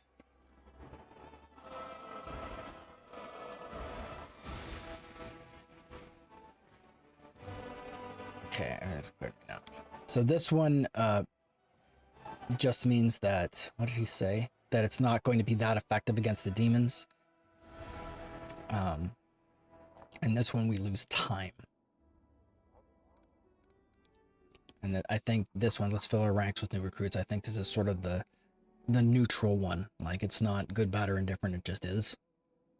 Hey, Goat, what's up? Yeah, I like the spears option too. To be perfectly honest. Give him the spirit and teach him to fight new way. Well, I'm glad my advice is useful. Find us a couple of decent instructions to teach soldiers to fight in a new way. Damn, those are for a pretty nasty surprise. Thank you for your time, Commander. When we reforms. Alright. I'm doing it. I will guide us.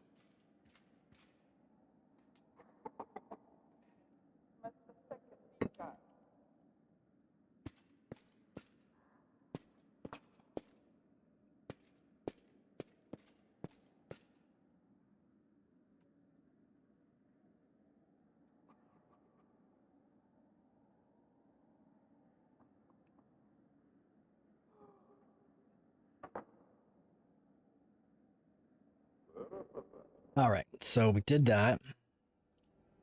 Please tell me. I find it bizarre. Like, how do I know what time of day it is?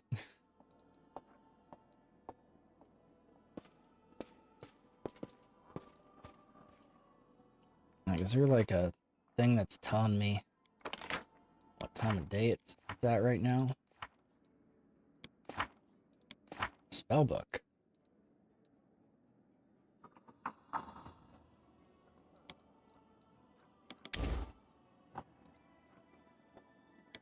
They tell me I can cast spells now? Wait, what? What's going on here?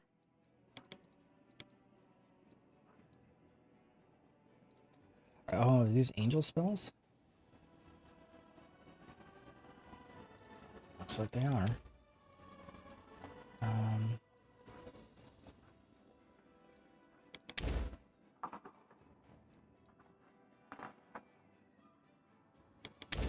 Take that.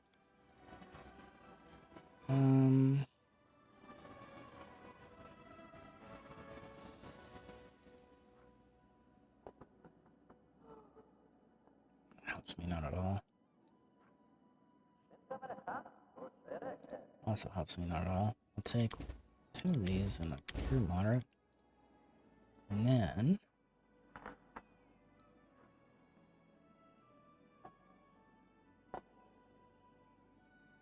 I don't like that. Grant repose. Archon's Auras, that's awesome. And Ward Against Disease is also awesome. I'm immune, but other guys are not.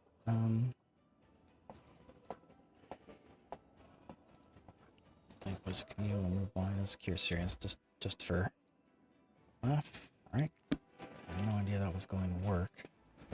Godspeed.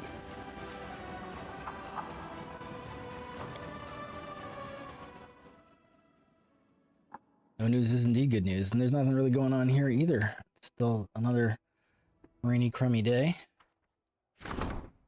It is night. Yay. Alright. Close. That worked. I'm a genius. End of the world. Send the sectarians on suicide missions. I don't know why that's... Part of me wants to do that. Priests of various faiths are asking the commander to banish the followers of a small sect that believes in the imminent demise of Galarian. The Doomsayers scorn the gods with those words and demand that everyone bow down before the inevitable.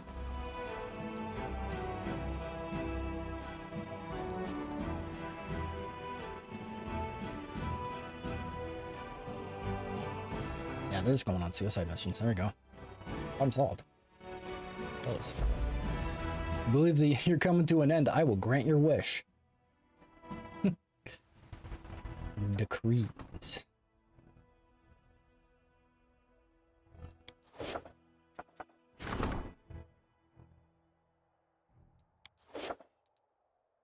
All right. Let's get the rock out of here.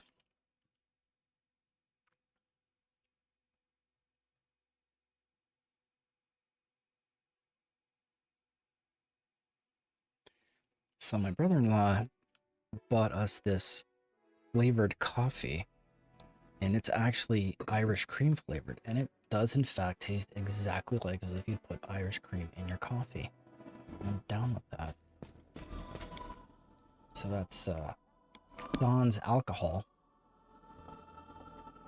Yeah, I always liked Irish cream. I'm not a drinker. I don't drink, but I love the taste of Irish cream. So that's a kind of a win-win from my perspective. All right, here we go. Yeah, there he is. I don't have a problem. You have a problem. Oh, really, Socio? Really?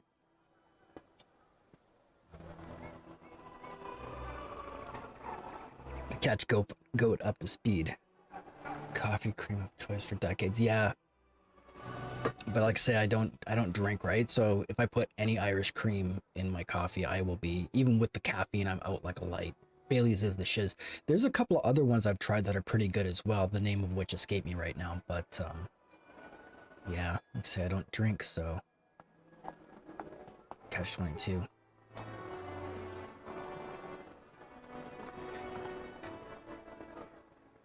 Make candies too. Get out of here. Oh, look at this. Sorceress is cursing dim light of the candle. Deal me 2 more. I'll double down. Quinn's click on the barrel. Deal me another one. But another one? Are you bluffing, you little shit? Until we lay down our cards, we'll see if I'm bluffing. You don't immediately recognize Socio's voice, and battle is quiet and composed, but now you can hear furious passion and excitement in his words. Fine, you scumbag, I call. Deal me another as well. Excitement, passion, and tension seem to hang over the improvised table. It seems like lightning is about to strike. Say nothing. Damn it, I'm out. Crusader angrily throws his cards on the barrel. Go on, show us what you've got. Read them and weep. Nothing but junk. I knew it. You holier than thou types can't bluff. It was, and you fell for it. At this, Socio sums a card on each of the soldiers like epaulets and raises the rest of the cards on top of his opponent's head. Now you've done it. You, the soldier, grabs Socio by the collar, and the clerk immediately raises his fist as if he expected. At this point, one of the other players spots you in the shadows. Yeah, there's someone over there. We've been caught. Jig's up. Let's bail. Jig's up, wastebasket. Candle stub is snuffed out. The cards scattered in the mud. After a moment, one of the embarrassed Socio remains. What are you doing here? His voice no longer holds excitement. We did nothing wrong. While temper is flared a bit, but that usually doesn't happen. I swear it. I like it. I was worried you gotten yourself into trouble. He said, replace for a character spending his time. Finally, I was worried that you gotten yourself into trouble. Thank you. I'm touched really, but I'm perfectly fine. I was just making sure no one else got into trouble. I know you never lie to me, so I think you must be lying to yourself. You don't come here to minister to the soldiers. What else would I come here? To win a copper or two? Do you think it is an appropriate place for a cleric to be spending his time? You provoked that soldier. You were practically begging for a fight. I was? No, you misunderstood. That was. Socio searching for the right word to explain himself, but grows dejected and lowers his eyes. You're right. Shame on me. I provoked the fight. I behaved unacceptably. Forgive me, Shellen. Don't be the rest of us, not all powerful deity of mercy. You need time to relax. Please be honest with yourself. I'm glad you've realized perhaps you should go confess to your goddess. Yes, thank you for opening my eyes to my unworthy behavior. I will go and pray for Shellen's forgiveness. Good night.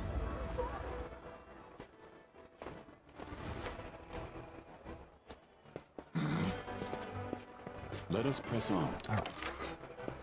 And with that, perhaps we might finally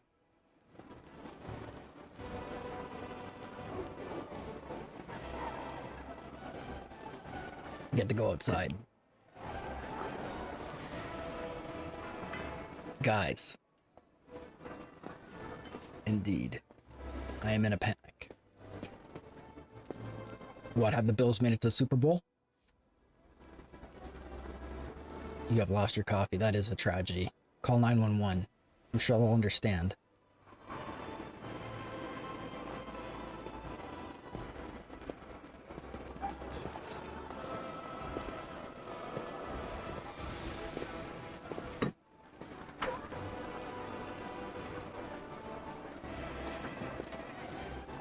Like misplaced my thermos. We're gonna have to do this like I do with my niece. Where was the last place you saw it? Did you retrace your steps? True fear and panic. It's agreed. I do that all the time. I wander around. I've got my little sippy cup that I have my coffee in, and I like walk around with it, and then I'll put it down to do something, and then wander away and forget where I put it. Then have to go through the entire house like 5 times to find it again. Keeper's Canyon Outpost. What? I've never been here.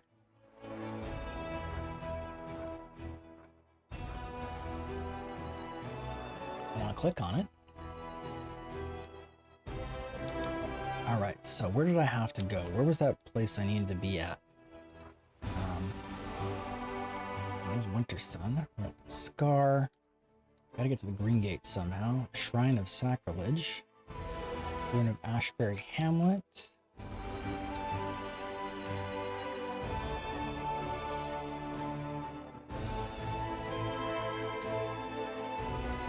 Who needs vision when you don't have coffee? It's true, you might as well be blind if you don't have coffee. You might as well just, I don't know, just curl up and die. Alright, so let's close. No, I don't want to go to Lost Chapel. What I'm going to do is we're going to, hopefully,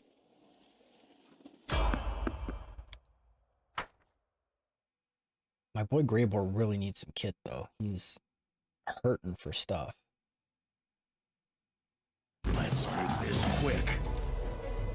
Yeah, we'll provide all of the... Oh, that's not at all awesome. Okay. Wow.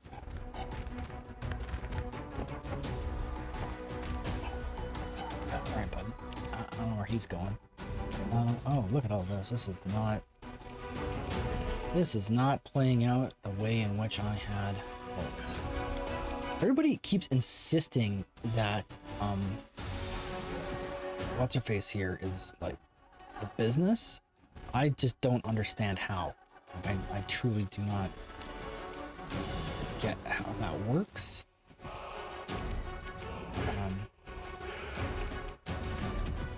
So I must be missing it somehow.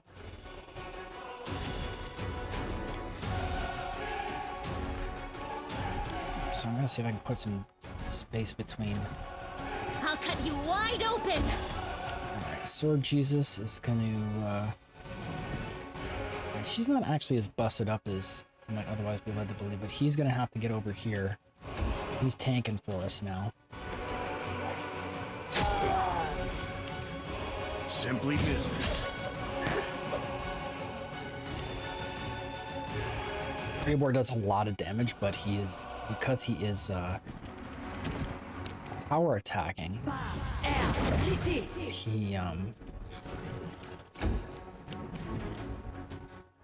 he Crossed the wrong mark. tends to miss a depressing amount. I find it interesting that you have, what's the word I'm looking for? Like a penalty on iterative attacks, so every consecutive attack has a lower base attack bonus than the one before it. But ranged attacks do not. Man, he just wiped out two of my guys at a stroke. Do not hold back. It's your time to cease to exist. And as you can say, Greybor is just takes out the trash completely. You won't survive me.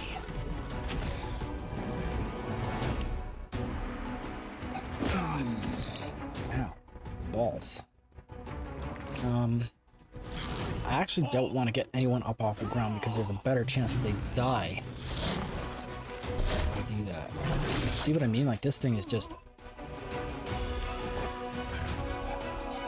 ridiculous. Full game. I'll go to the autosave.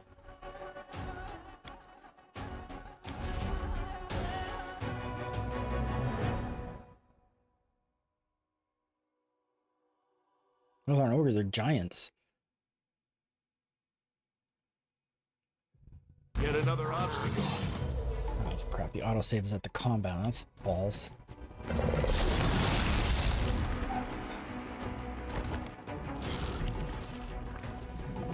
Alright,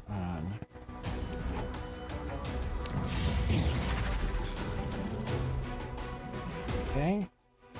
You've crossed the wrong mongrel.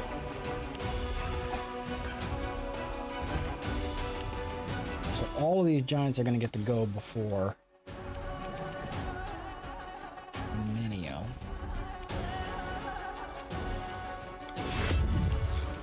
I don't know what I'm going to do with her.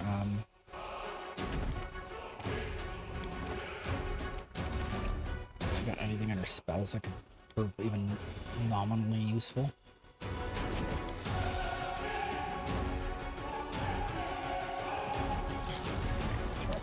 assist, I guess.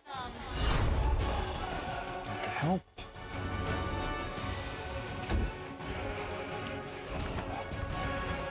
Straight to her, huh?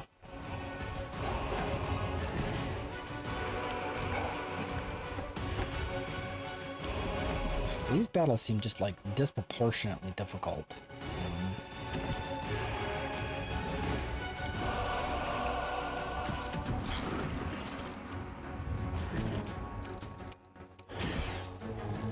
I might as well toss up a bless just for. And finally, she gets to.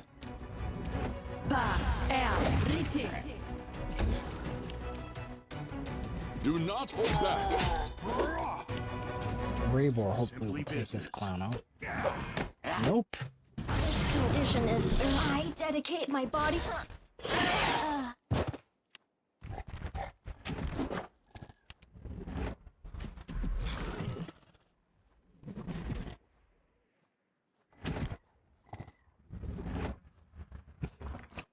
Dip shuttle, yeah.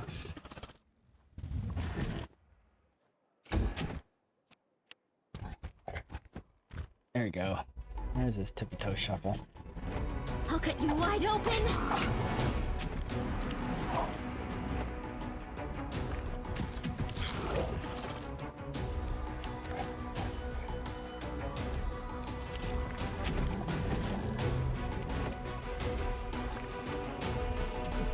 Any of these guys hurt?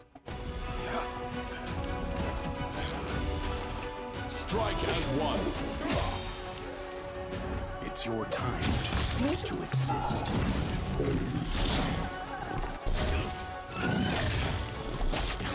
This is not my time yet. Yeah, it is. Looks like it is. Expected. It's terrible. It seems that we're at that magic point in the game where random encounters like scale up dramatically, and so they're like as bad as boss fights. For the record, I always thought random encounters were the worst part of D&D. Attack! Contemplate on your mistakes. You're in my way. Yeah, Greybor, get it done. I can I'm gonna have to literally turn around and go back to the castle right after this from a random battle. It's just so we're all clear on that.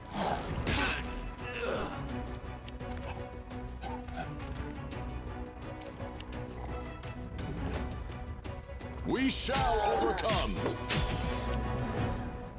You had your chance.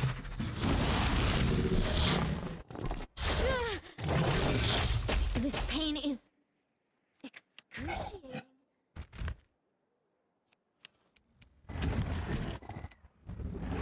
Go for their hearts! Do not hold back. Greybor. Simply business. Am I at my limit? The plan went Oh, wrong. man.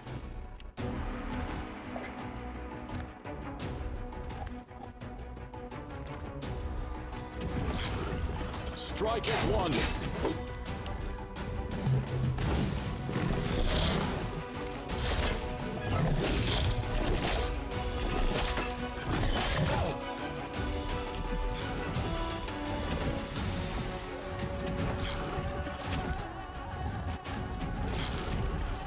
Attack! I mean, I can tank it out, but I don't think this thing got 10 adamant.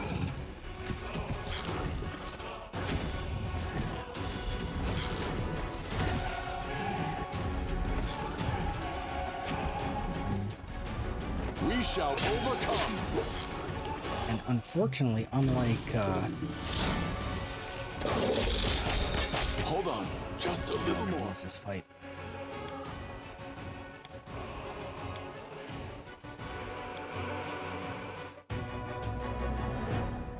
Yeah. they are the best thing ever. But that was absurd. Like, I'm not sure what I was supposed to do with that. Like, cause you're jumped, it's right behind you. There's no way to like. Maybe there's a way to crowd control it or something. I don't know, but like again, those fights are really ugly. I guess it's again, it's a lot like Baldur's Gate where it assumes you know what all these spells do. So there's usually ways around these things, but they're like, oh, if you use this particular, extremely particular combination of spells, then you can make it work. But that's not great.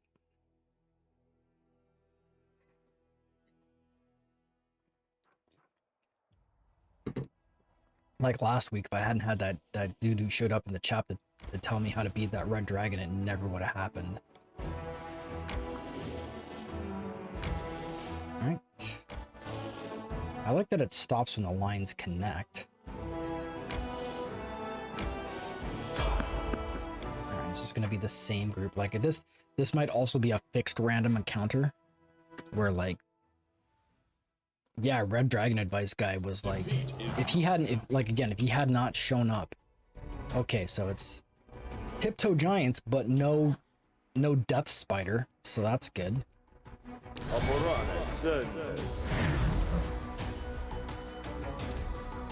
And then, you know, of course, is gonna have to go late at the end. Tiptoe Giants.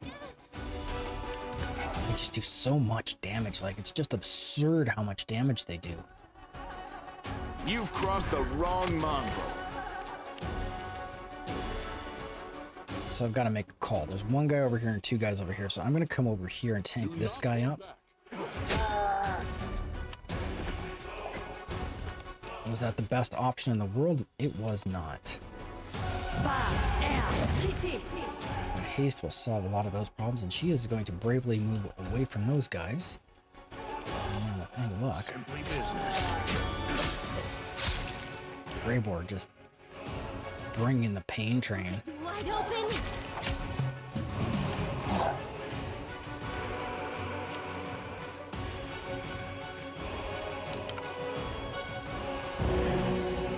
No. I'll move him up because he has a glaive and can support with reach.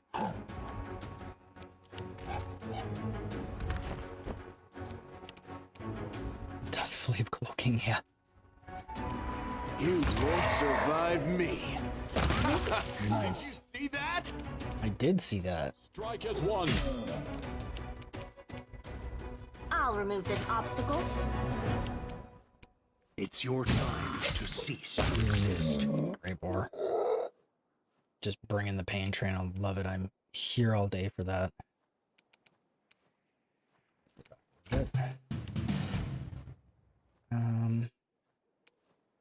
We're good for right this second. So he's gonna have to move all the way over here. I don't know if he's gonna get an attack off. He isn't. So, Endure this. Attack. here, and I'll just grab one of these. Good guaranteed points of damage is better than none. It's better. So, gonna be junk. Okay, let's get that out of here. I bitterly resent having to use resources on random encounters. Yakety sax. True. Man, how old do you gotta be to know that reference?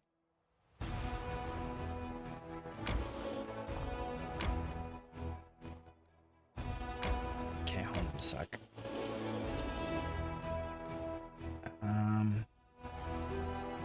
Looks like we're gonna have to do the deed here. Not got enough for those guys.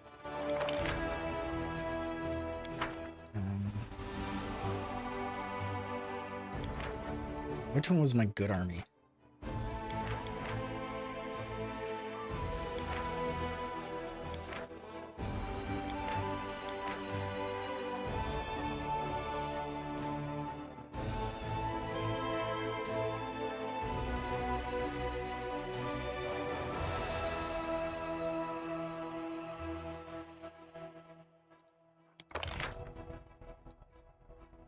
can't help but feel that I should buy more spearmen here.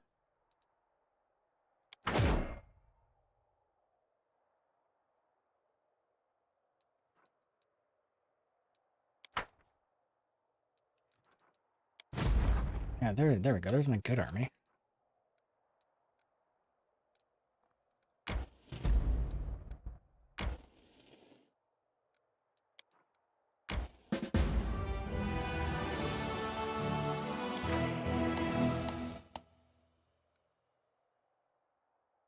After the raise 3 morale banners in the city's wall, the banner of victories stays green when you defeat demon armies.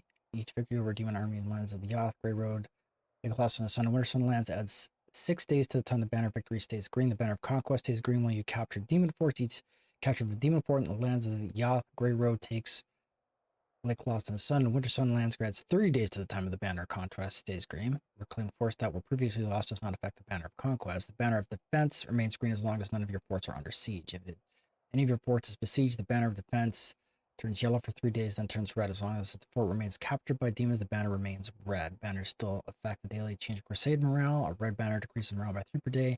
A yellow-green banner increases by 1 per day.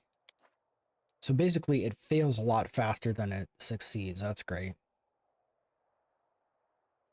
All of the rapacious mercenaries and the highly mettled horses turned out to be foreigners from an unknown distant land. Among the trophies in the bag of the shrieking leader, the soldiers found an unusual ring. Nice.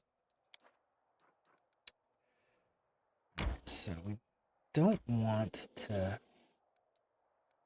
take on any particular nastiness.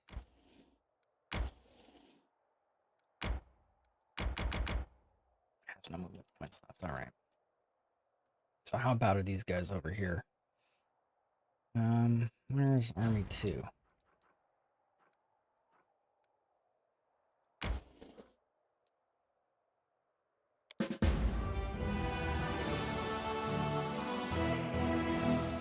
Oh.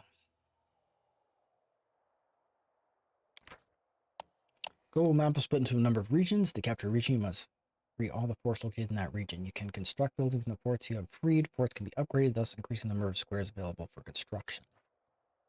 Oh, all right. So did I guess I win? So,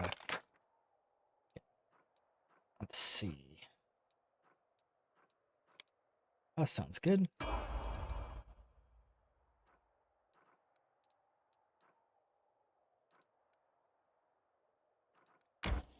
So he immediately went from 1 to 4. Let's just go ahead. We've had some good luck. Let's just save that.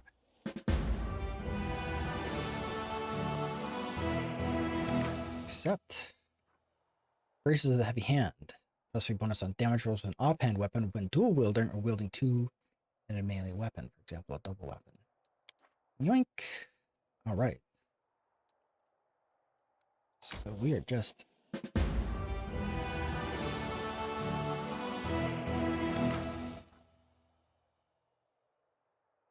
defeating the horde of flying monsters swooping from the sky, many crusaders got thinking that the battle tactics they know are not always suited to demon confrontation. With every new battle, the army gains invaluable experience, and the soldiers are eager to learn, for their lives depend on it. Take that. Thank you very much. Heroism, or cure wounds, I guess, is pretty good. Brilliant. That cleared a few things out of the way.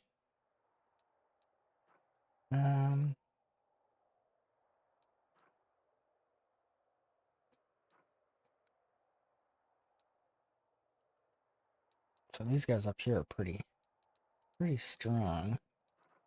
There's not much I can do about it for right now. Okay, so I got a Hamlet of Sork is one of these. Can I manage this?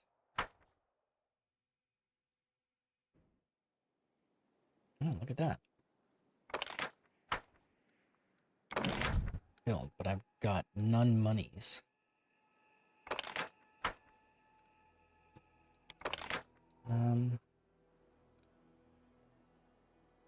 Apparently I got lots of these. But what I don't got are these. So, buy. I need like 100 of these. That's dirt cheap. It's easy enough. And then I will put Citadel in here.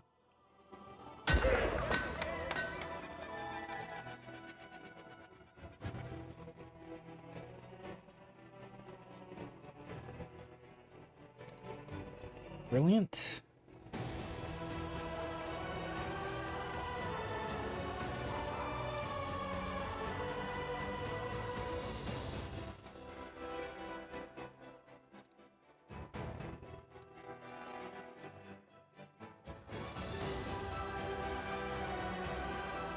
So I think what I might do, probably just a few more of these. How much have I actually got on me? So I think I need like 75 of these. For a watchtower. My resources. Watchtower. Oops. Just leave that for now. Take care, gentlemen. Been fun watching and chuckling at Tiptoe Giants. All right, take care, goat. Wait for the results.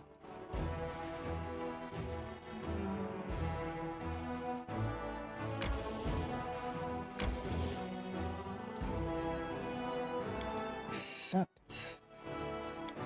Alchemy. There we go. Scroll scribing. Socio.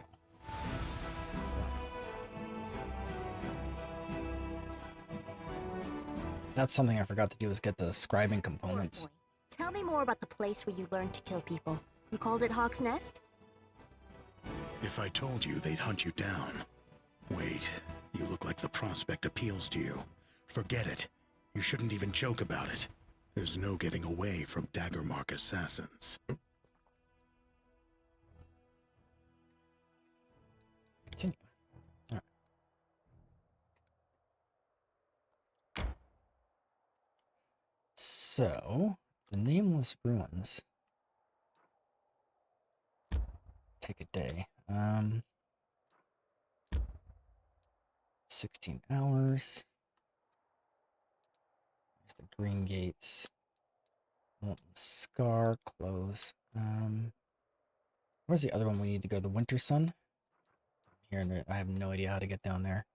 So it looks like we gotta bash our way through some demons first. So let's not do that. Approach. Let's see what the traveling merchant has for us.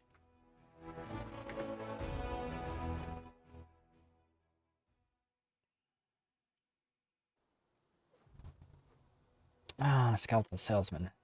Show me your wares. First order of business, we gotta get rid of... Did I remember to get rid of them? Quick death. I might have dumped them all. Alright, what do you got in here for me? How many potions do I have right now?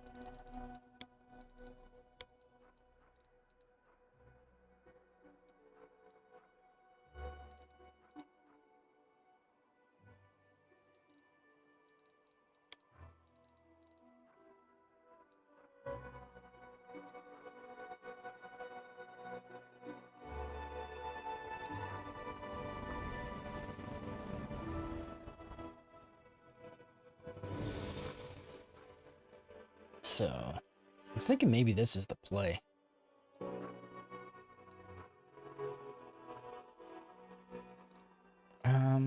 Anyway. That's what I got on them.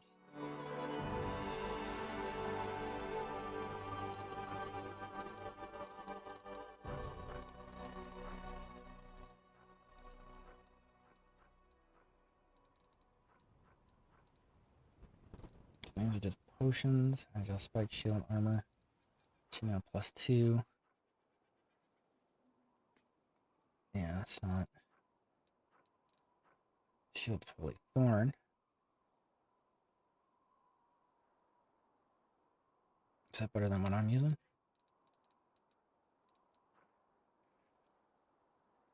Yeah, DR5 magic is what's up. Okay. Breastplate of medium fire resistance. Belt of physical might.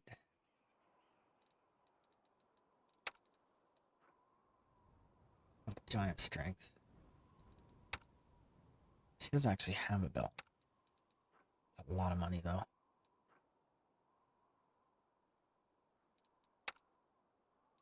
This isn't. So I'll deal for that.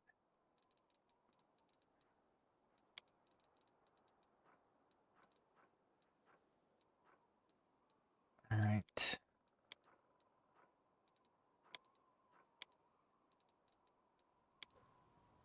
So for now, even though that was kind of a helps her out a little bit. Get boy here the braces a heavy hand. Maybe might as well design this because we've got nothing else to put on there.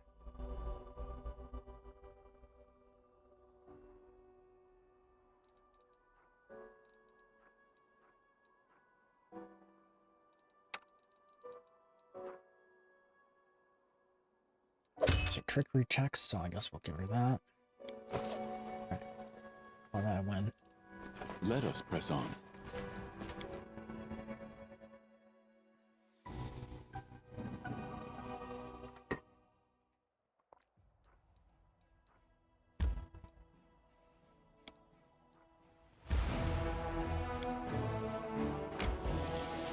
Just I like how it says this journey will take 11 hours, but it doesn't give you the option to just go there.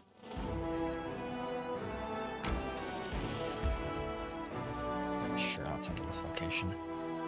What could possibly go wrong?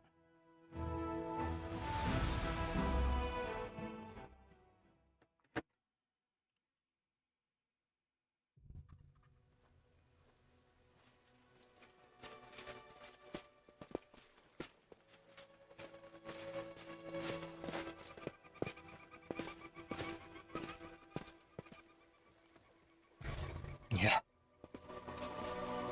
I will lend you my Before we aid. do anything, let's toss up one of these. I heed the voice of the spirits. I believe you do.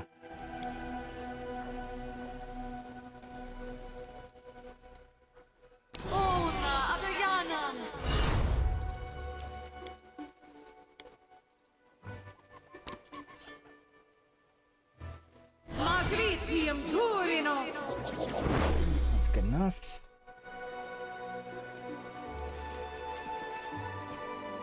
Yeah, that's not looking great. All right. My will is resolute. Search for the beauty with your heart, not your eyes. Stationi Savitur! Stationi Savitur! Require my unbiased opinion?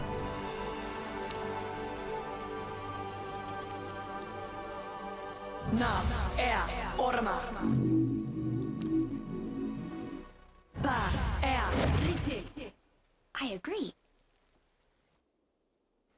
I will see this through. We will prevail.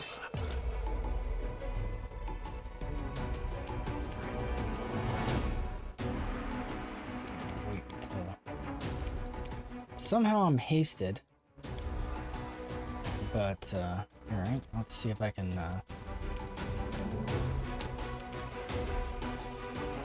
zap this clown. Guess not.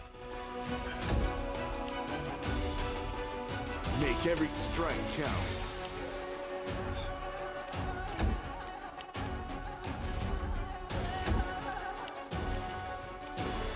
Can I hit him with this? Oh, Corpulent Spectre. The hell? This is why we can't have nice things, nerds. Where's my damage undead option?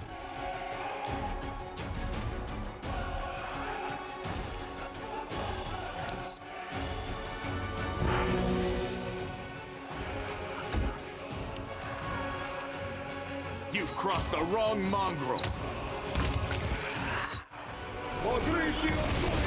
What the ass?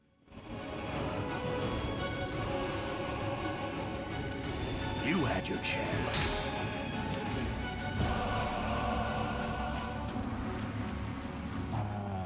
Okay. I don't know how this looks.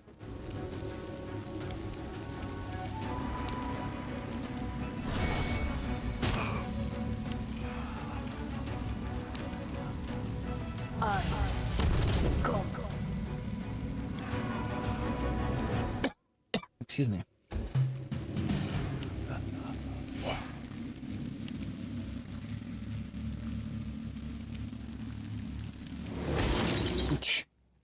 Not for that, I guess. You won't survive me. Ogromna Gratior! Simply business.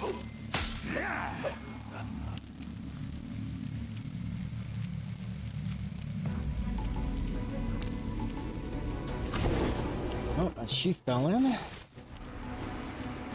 Endure this. Bashani Savitur!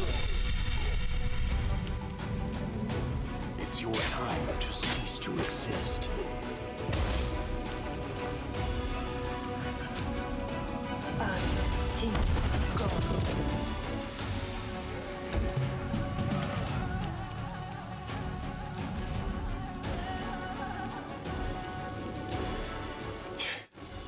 Make every strike count. Ronda Gratior!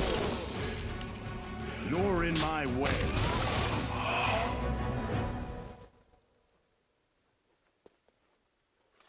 Oh, that was unfortunate. The world has suffered enough. Indeed it has. I stand ready. There we go. Like it never happened. Knowledge world, let's see what we got. It went splendidly. The burned out husk of a traditional Sarkorian house. No house like this has been built for a century. Grab some of this. Oop. Skellington. Oh, what do we get? Lustrous blade. It's a great sword. Whenever the wielder of this +2 mithril great sword lands a hit with it, the enemy must pass a fortitude saving throw or be blinded for 1 round. I don't have anybody that uses two-handed weapons though.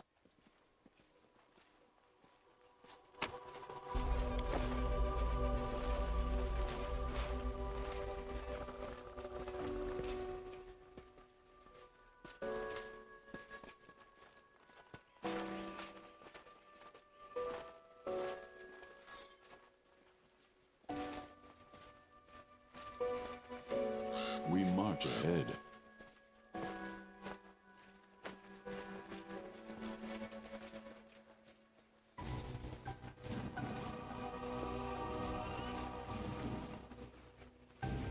Our path leads on.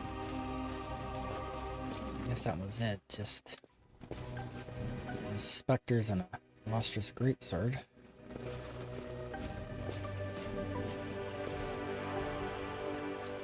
That's the map, right? Or so. I will guide us.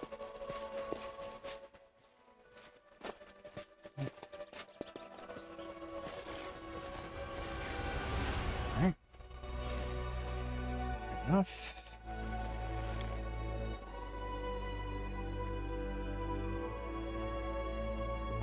And Greyboar's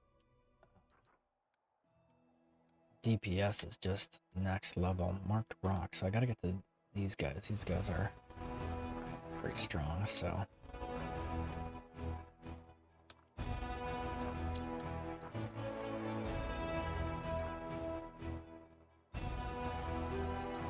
And I just want to get to the carcass of an unknown creature.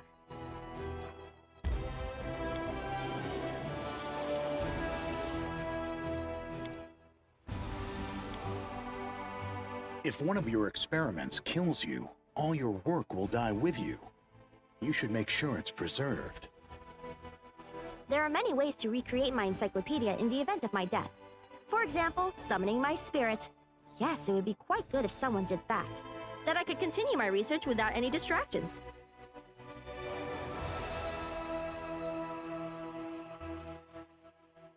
Yeah, we're gonna have to be careful with the abyssal corruption.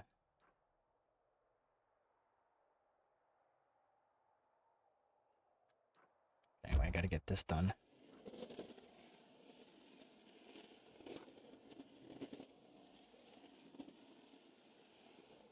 Yeah. Gotta rest again, that sucks. Yeah, we're alright, I guess. You were asking me about the most remarkable place I've ever been to. It's got to be Absalom, center of the world. People of all stripes, from hundreds of different cultures, living side by side. Really? Huh. Maybe even my face wouldn't stand out in a crowd that big.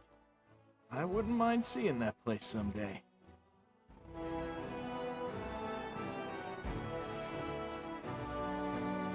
So we don't have to worry about it until it hits 1. Alright. So we gotta take Nenio here. This is always strange, like I just can't enter here. Yes, there we go. Gotta like triple click it to get in there.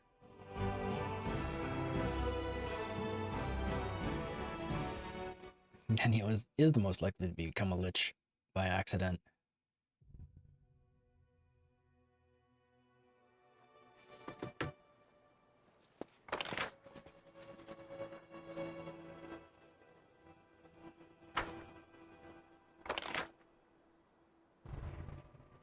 And I just watch the little circles run around.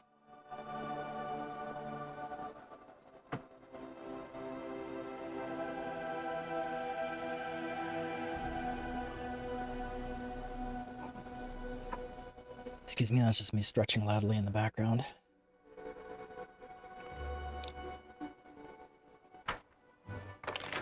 Still can't see us on the map yet.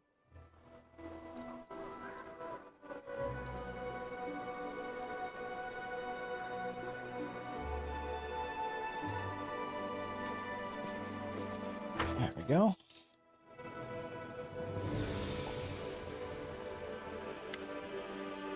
I am the answer, but what is the question? Elf woman is frayed robe, turns her head to you and stares at you through the slits of her simple white mask. Then she holds out her hand and touches the ancient statue. The absence of an answer is an answer too.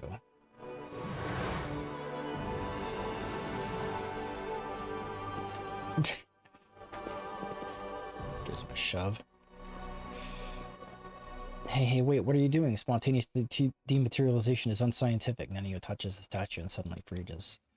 Following her example, you put your hand on the statue and the world around you ceases to exist. You are a lone grain of sand floating in the emptiness of the unknown. Your path has no beginning and no end. You are tiny and insignificant in comparison to the cosmos that surrounds you.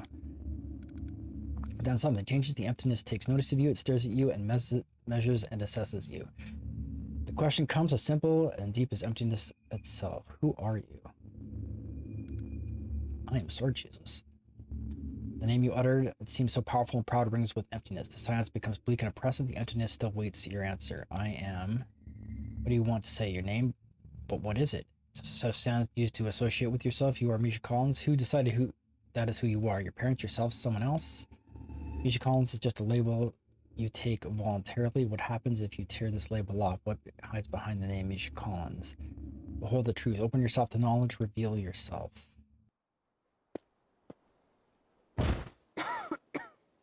I am Nenio. Nenio. You hear me? You voice from nowhere or whatever you are?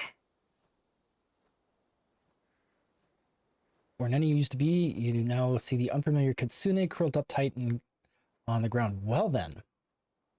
Is that you? I am Nenio, the greatest scientist of the modern age, and you are my loyal follower. Why are you asking me such a pointless question?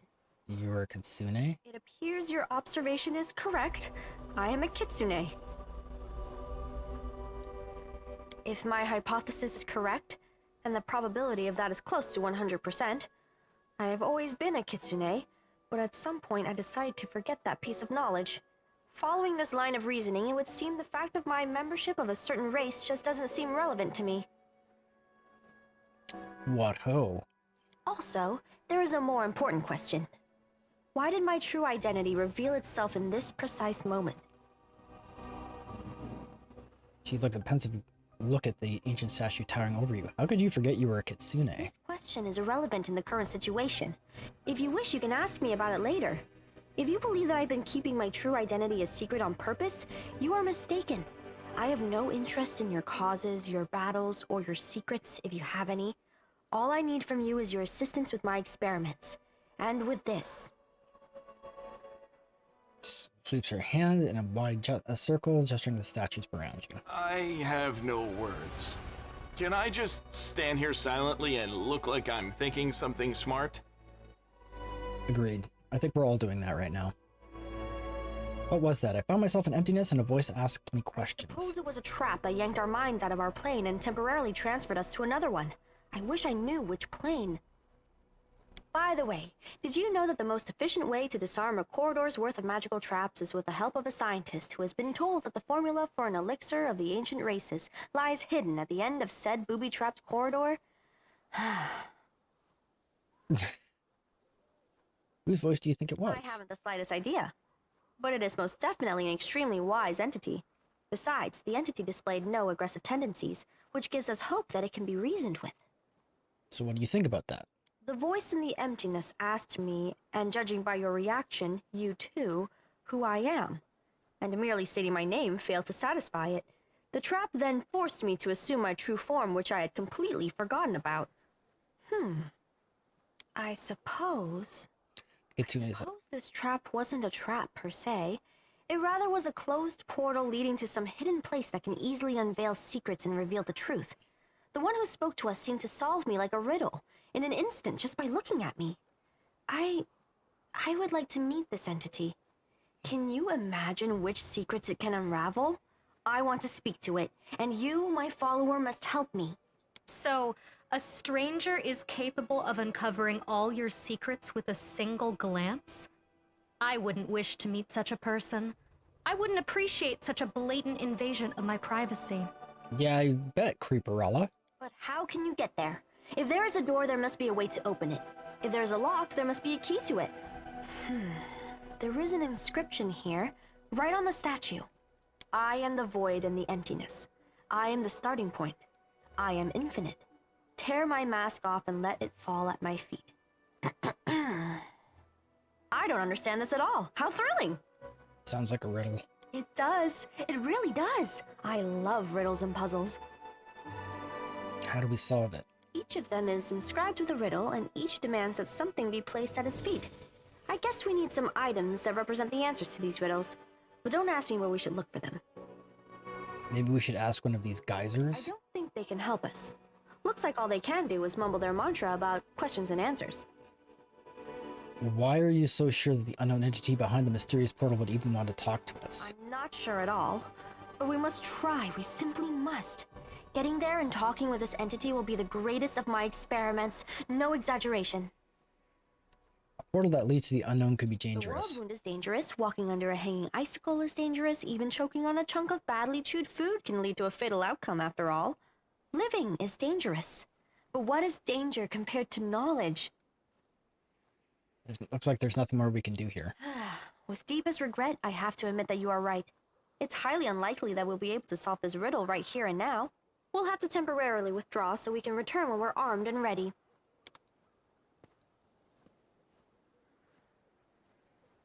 Okay. So it looks like we have nothing that we can use with it right now. Well, that's kind of fun, actually. I didn't see that coming. Of the many things that it could have been, Nenio being Kitsune was not one of the things I thought. But that's fun because I was like, man, I wonder if we'll ever get like one of the kind of off-the-wall races, like a Kitsune to be in the party. And sure enough, there it is. Just transformed one of the PCs. That's amazing. Well done. Fun little plot twist.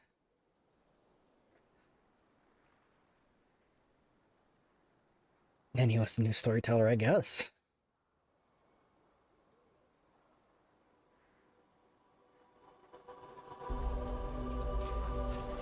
Alright, so we got that knocked out. Anything new? As a curiosity, let's look at that. Yeah, it changed her right up.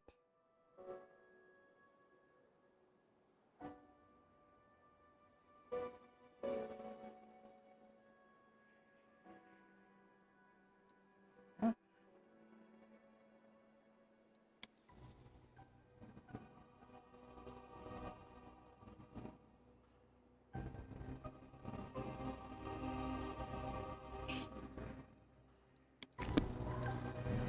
Fun stuff. Okay, let's do it.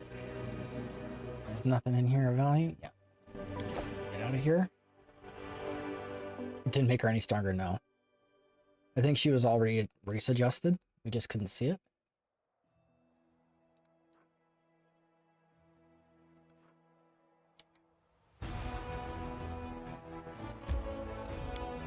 Alright, so I'm here now. Oh, there's somewhere else I needed to get to.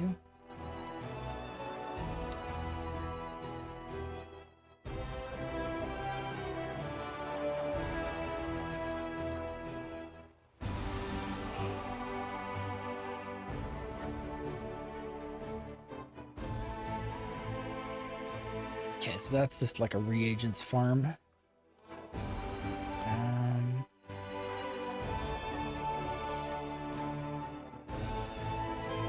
Okay, so these are just reagents farms that we can do, and we've got literally nothing better to do with our time. Can I make her... First off, we'll do a quick save. Oh, she can go. The auto resolve is so... Wow, we lost quite a lot of guys. Scarce possessions of the wild giants may prove useful to the Crusaders. This time the soldiers found something truly interesting in the piles of rubbish, bones, and primitive tools. A pair of impressive tusks wrapped in a scaled hide must have some kind of relic for those monsters. Chill roars hiding tusks. A Gaurau, an enormous reptilian beast, once had terrorized the riverside settlements of Sarkors with its devastating attacks. It was called a chill roar for its thick ice-covered hide, which no axe or lance could possibly penetrate, and a feral growl could blow a knight off a horseback. Old, leery, and cunning, the beast satisfied its thirst for blood by destroying anyone who tried to kill it, and there was never a shortage of such brave yet foolish souls. While the small tribe of mountain giants worshipped the ancient Gaurau, Sarkorian tribes considered Chilroar a grim threat, encouraging the rest of the warriors to try and defeat it with a strength which couldn't be remembered for ages to come. Despite these heroes' valiant efforts, Chilroar managed to outlive its enemies. Sarkoris fell to the demonic onslaught. The creature's triumph did not last long, however. The opening of the world wound and changed the local landscape forever, draining many rivers dry and wrecking the Gaurau's lair. Finally, demons tracked down the legendary beast and brutally slayed it. Slayed is not the correct past tense. Slew is the correct past tense. Felt the giant strength 4. Good enough. I am willing... Ooh, wow. Actually, it's rough. I have to...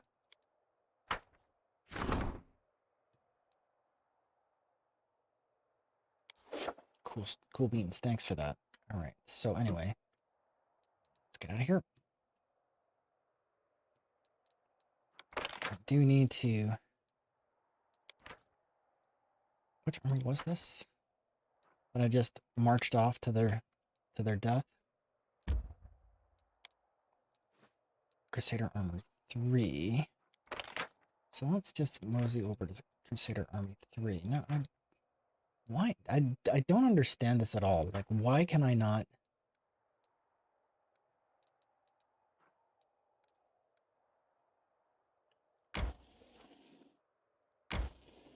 move her back?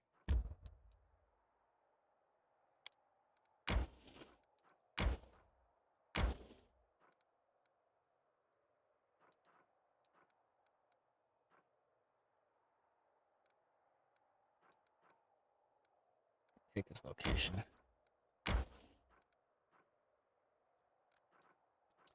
But I took that, but apparently I can't take this for reasons I don't understand.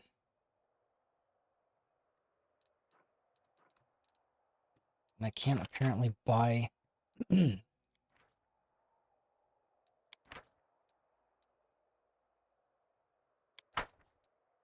or transfer troops to her? I don't know. I don't get why I can't do that either.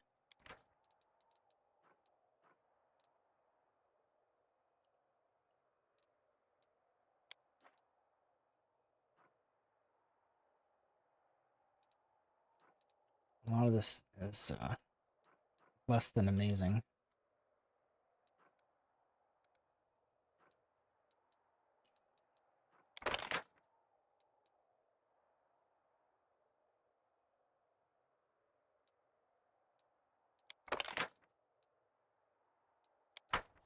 Here we go.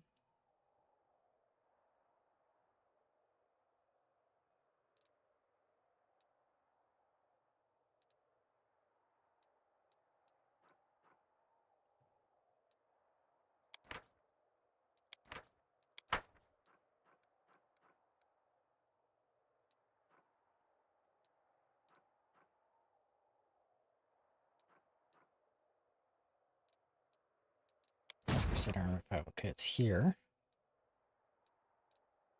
So I have to, I guess I've got to like march her back to Dresden if I want to do anything.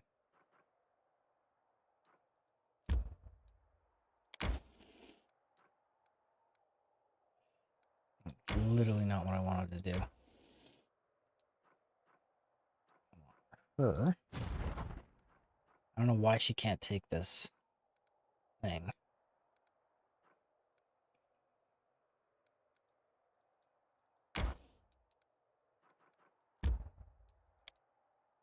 Okay, so it's a fort. So the green ones are already my forts. I don't have to do anything with them.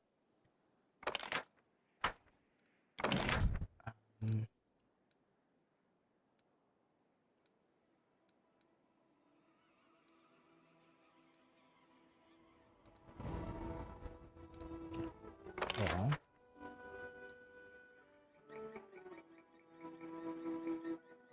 So I guess I'm gonna have to buy 150 of these, whatever they are. The Citadel here. Garrison Barracks, I think it was, or the Watchtower. Yeah, the Watchtower is actually great too.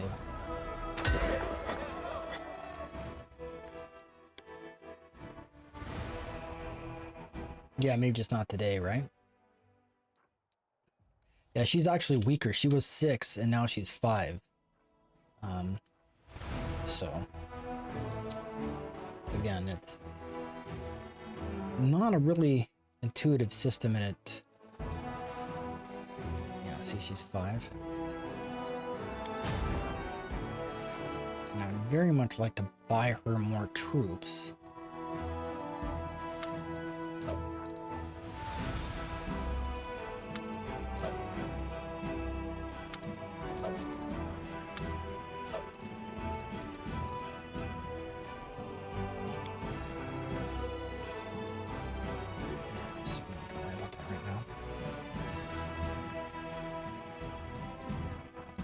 Time to head back to Dresden. Innocuous camp. How do we get to the innocuous camp? I guess we've been there.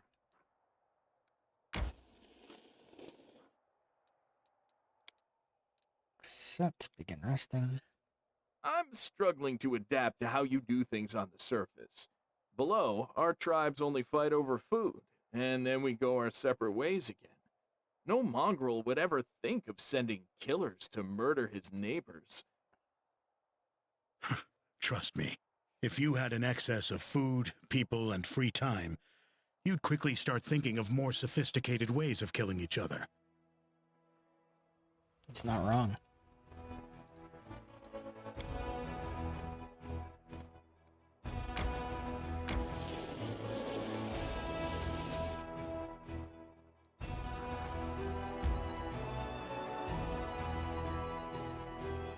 Okay, well, I'm not gonna risk it. What we're gonna do is we're gonna go back to the thing. Continue.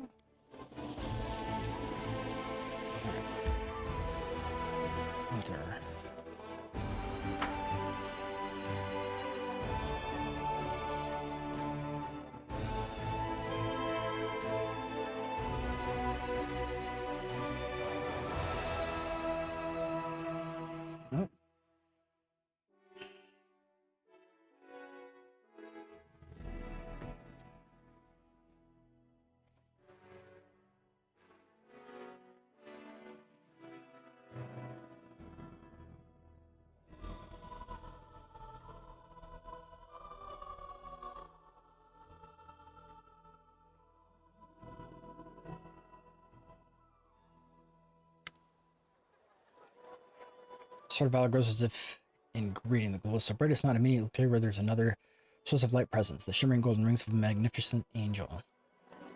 Valiant champion of Golarion, allow me to greet you. My name is the Hand of the Inheritor, and I am the Herald of Iomedae, the Lightbringer. If you have an evil outsider Bane's +2 in your inventory, which is significantly better than the Radiance, you should call it as equipped. Don't forget to equip new more powerful items. Okay.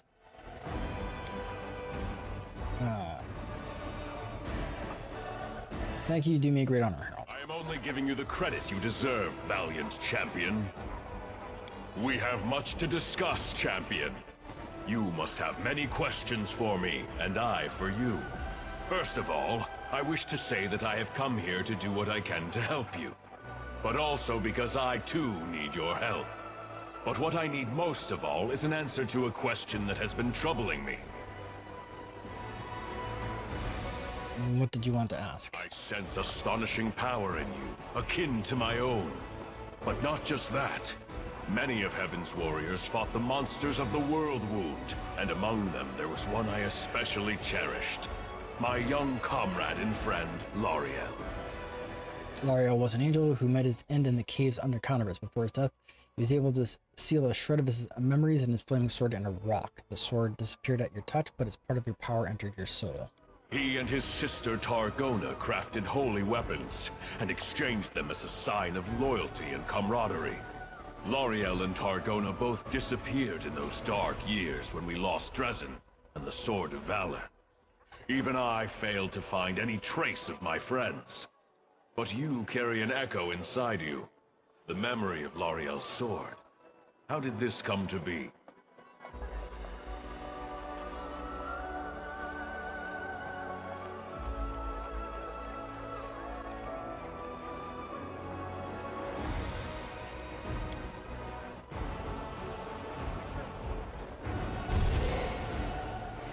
Yes, I recognize this power as mortals recognize the voice of a dear friend. It's so sad to know I will never again see the one to whom this sword once belonged. But to see its light still shining in worthy hands gives me hope. I received the sword in the caves beneath Conabras. I had a vision in which Lariel was betrayed. He died protecting his mortal companion. Yes, that sounds like him. He loved mortals, and understood them better than many of us celestial warriors did. Or at least, he thought he understood them. But you say the vision visited you in the caves beneath Conabras? I see now. The suffering of the first Crusaders, whose children were maimed by the demon's strange villainy, was a matter very close to Lariel's heart. For most of us, our only concern was defeating the demons. But Lariel wanted to protect mortals above all else. I think he went into those caves in search of the people who came to be known as mongrels. But demons often use our virtues to hurt and torment. They turned a rescue mission into a deadly trap. They will pay for this sin and others. Forgive me for my outburst, and thank you for your story. At least now I know what fate my dear friend suffered.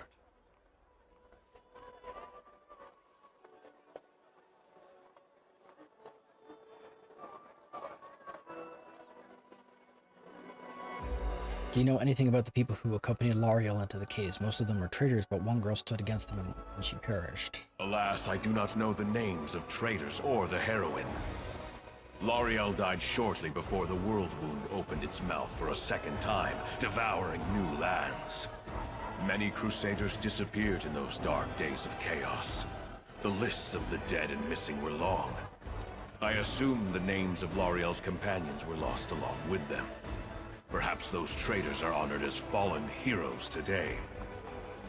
Do you know who killed Lariel? The creature resembled Daskari and possessed immense power. Many demons in the Abyss mimic the appearance of their repellent master, but I do not think it was a Darachni or a similar beast. I find myself reluctant even to utter this name under the skies of Golarion, but there is a monster who takes special pleasure in killing warriors of heaven.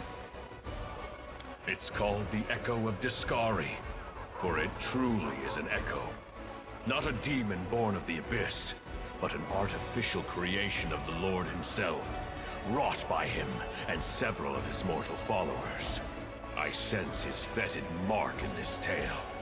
The Echo likes to strike by stealth, weaving an intricate web of lies and treason, and he despises everything connected to Heaven and Iomedae. I am not in the least surprised that he hunted Lariel down. I have no more I questions. do. This story is not over, and I humbly ask for your help. I have so many questions for you. Will you tell me about Iomedae in heaven? Most certainly, with great pleasure. But first, let's discuss the issues of the day. I'm sure we'll have time to talk after that. What help would the Herald of a Goddess need from me? I will ask for help not for myself, but for the righteous souls who may be in danger. Listen, I am going to reveal a secret to you that no Crusader has known before, except for the righteous Queen Galfrey.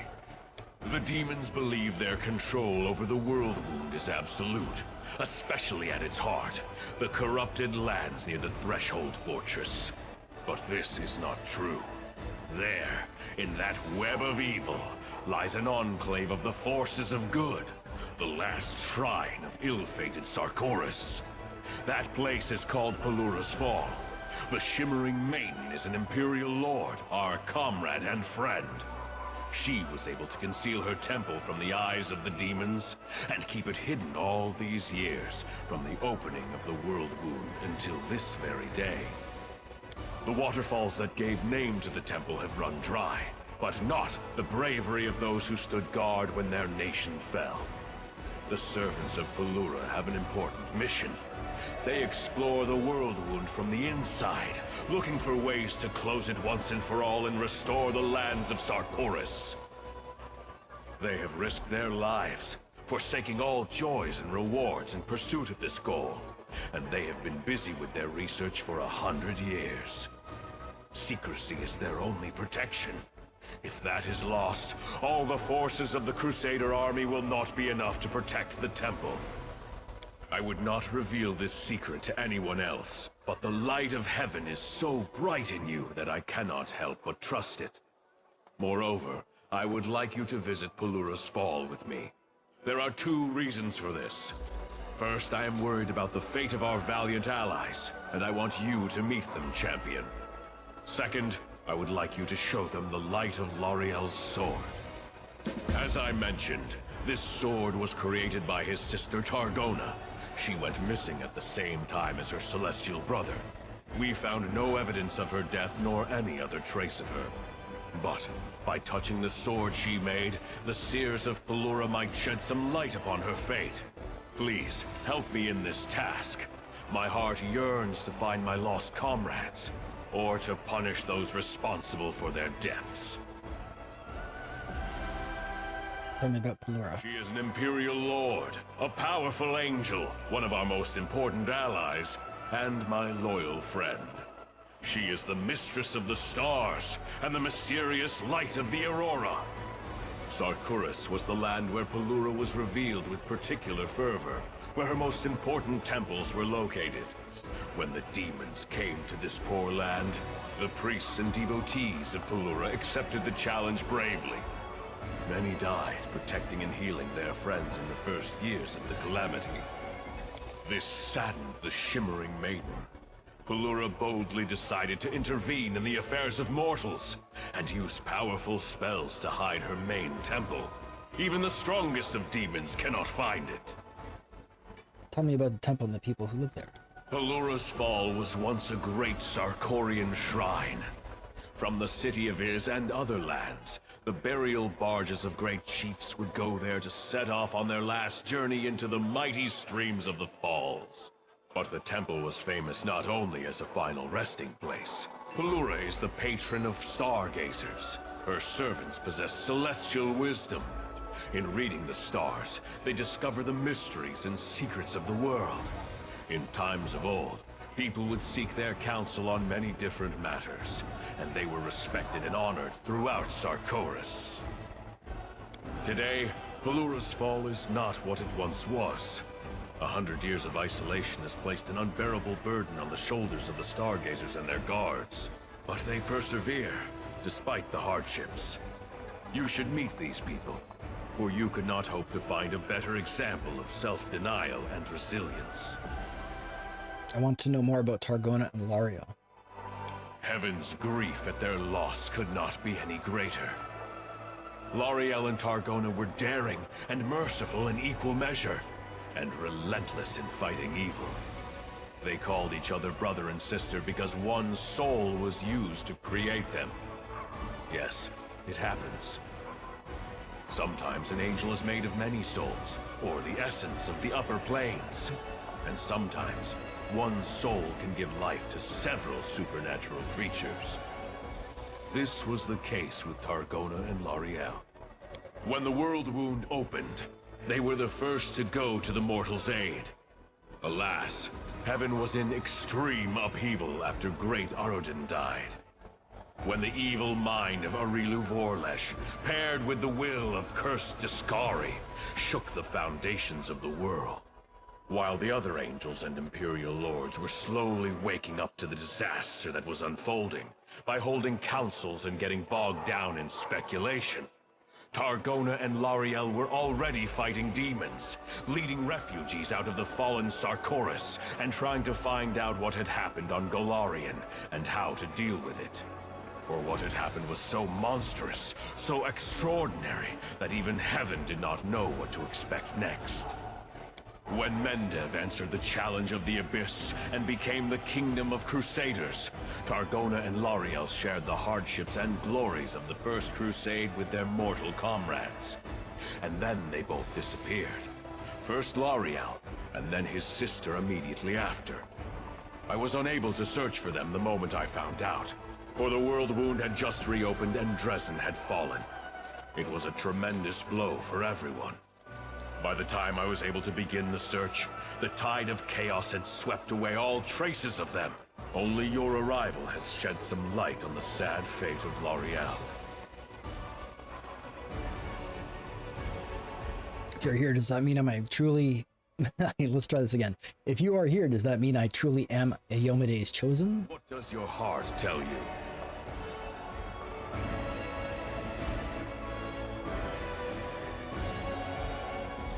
Conviction like that is what is needed to set hearts ablaze in righteous fury. I'm glad to see it in you. I hope my answer won't cause you to waver in your certitude. Listen, I cannot answer yes or no to your question, for it would not be an honest answer. Do not wait for me to say, here is the power bestowed upon you from on high, and this is the task you must complete. That will not happen. For my Lady Iomade, righteous Queen of Heaven, may mark a mortal with her blessing, but she would never seek to impose her will. The answer was, I believe I'm the chosen. He says he doesn't know. Sometimes even I am not privy to her plans. I have come to you not at her command, but of my own accord. But I would recognize the light of heaven in any soul, and I see it in you. I can only guess how and why it was lit.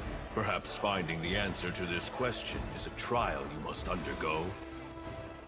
I need to settle other matters before I go to Pelura's Fall. As you wish, champion. Find me when you decide it's time to go to Pelura's Fall, for only I can transport you to the secret temple. Roger that. Okay, where the hell even am I? Okay, so he's like conveniently where I can find him. All right.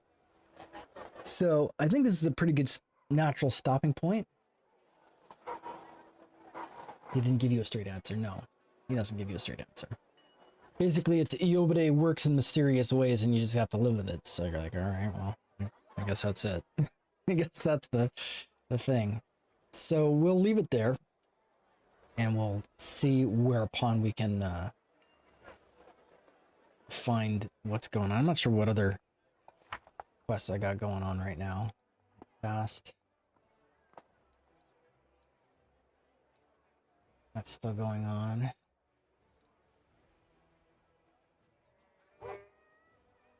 Know thy enemy.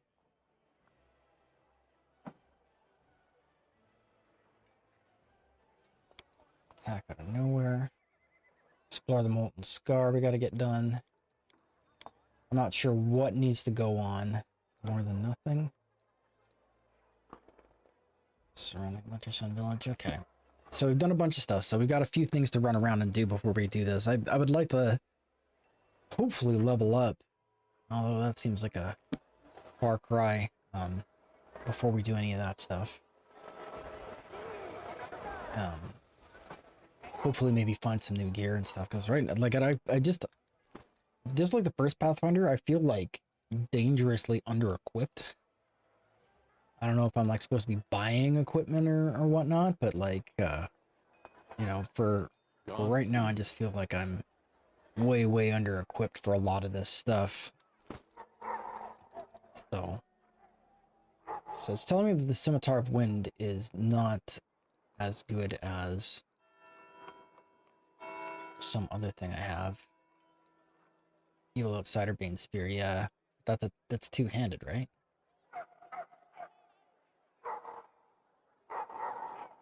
Yeah, I don't understand how it's telling me this is better.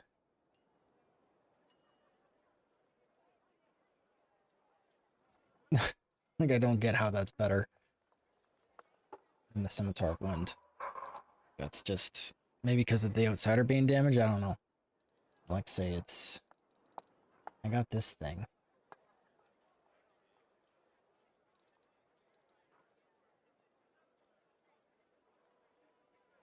Strength and Constitution here.